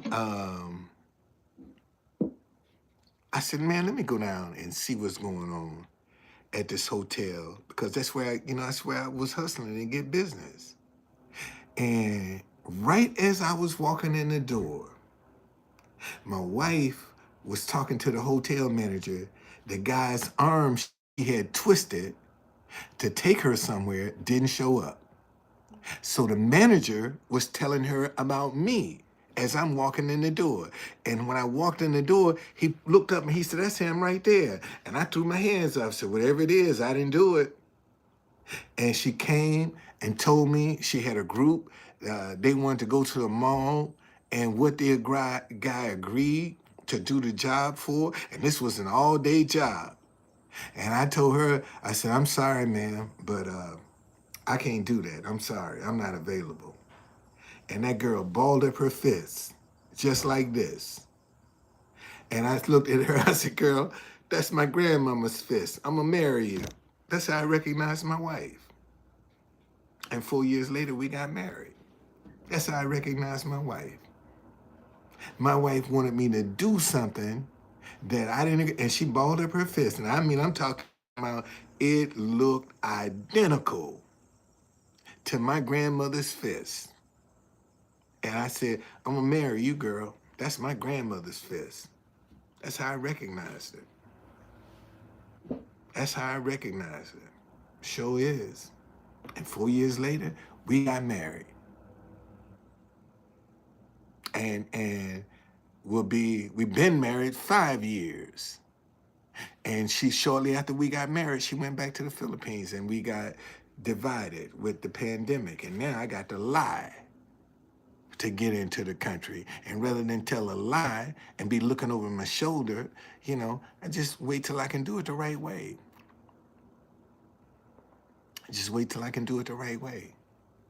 That's why yeah, she did that. I'm serious, man. She twisted that boy's arm. She twisted his arms. She twisted his arms. I see how come he didn't show up. And she asked me, can you do the same? Miss, I can't. I'm sorry, ma'am. That's just what I told her. I can't do that. And that girl balled up her fists just like that. And I said, I'm gonna marry you. That's my that looked just like my grandmama's fist. Looked just like my grandmama's fist.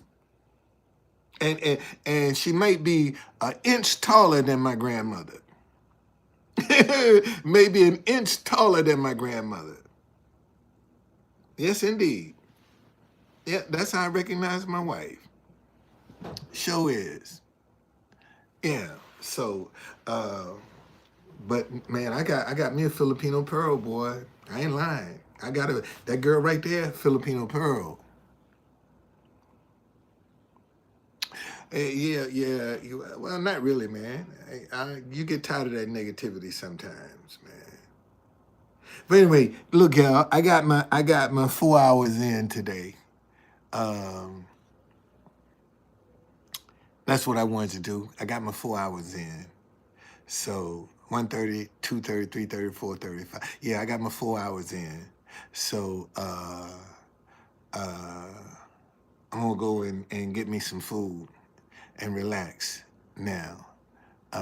See you later, gamer. And man, thank you for joining me. But remember, man, remember, adversity is gonna make you or break you. It's either gonna make you or it's gonna break you.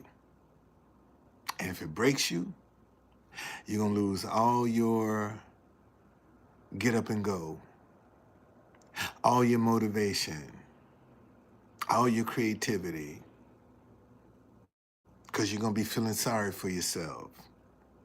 You're gonna be second guessing yourself. You ain't gonna wanna step out no more when it breaks you. But when it makes you, you be proactive, not reactive. It breaks you, you can only react to stuff that come up on you. But when it makes you, you're gonna be proactive because you're gonna be always looking for an answer. You're gonna stay out ahead of yourself, trying to find an answer, trying to find a solution, trying to create. That's when you're proactive.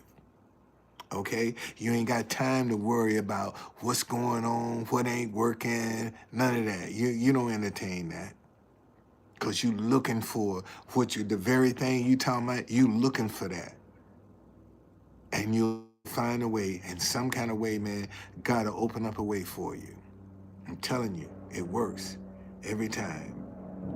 Okay? But give yourself a chance. And if you never give yourself a chance, you'll never find out. And that's the problem. Most folk don't want to give themselves a chance because they trying to figure out what's going on, and you can't figure out everything. All right? See y'all later.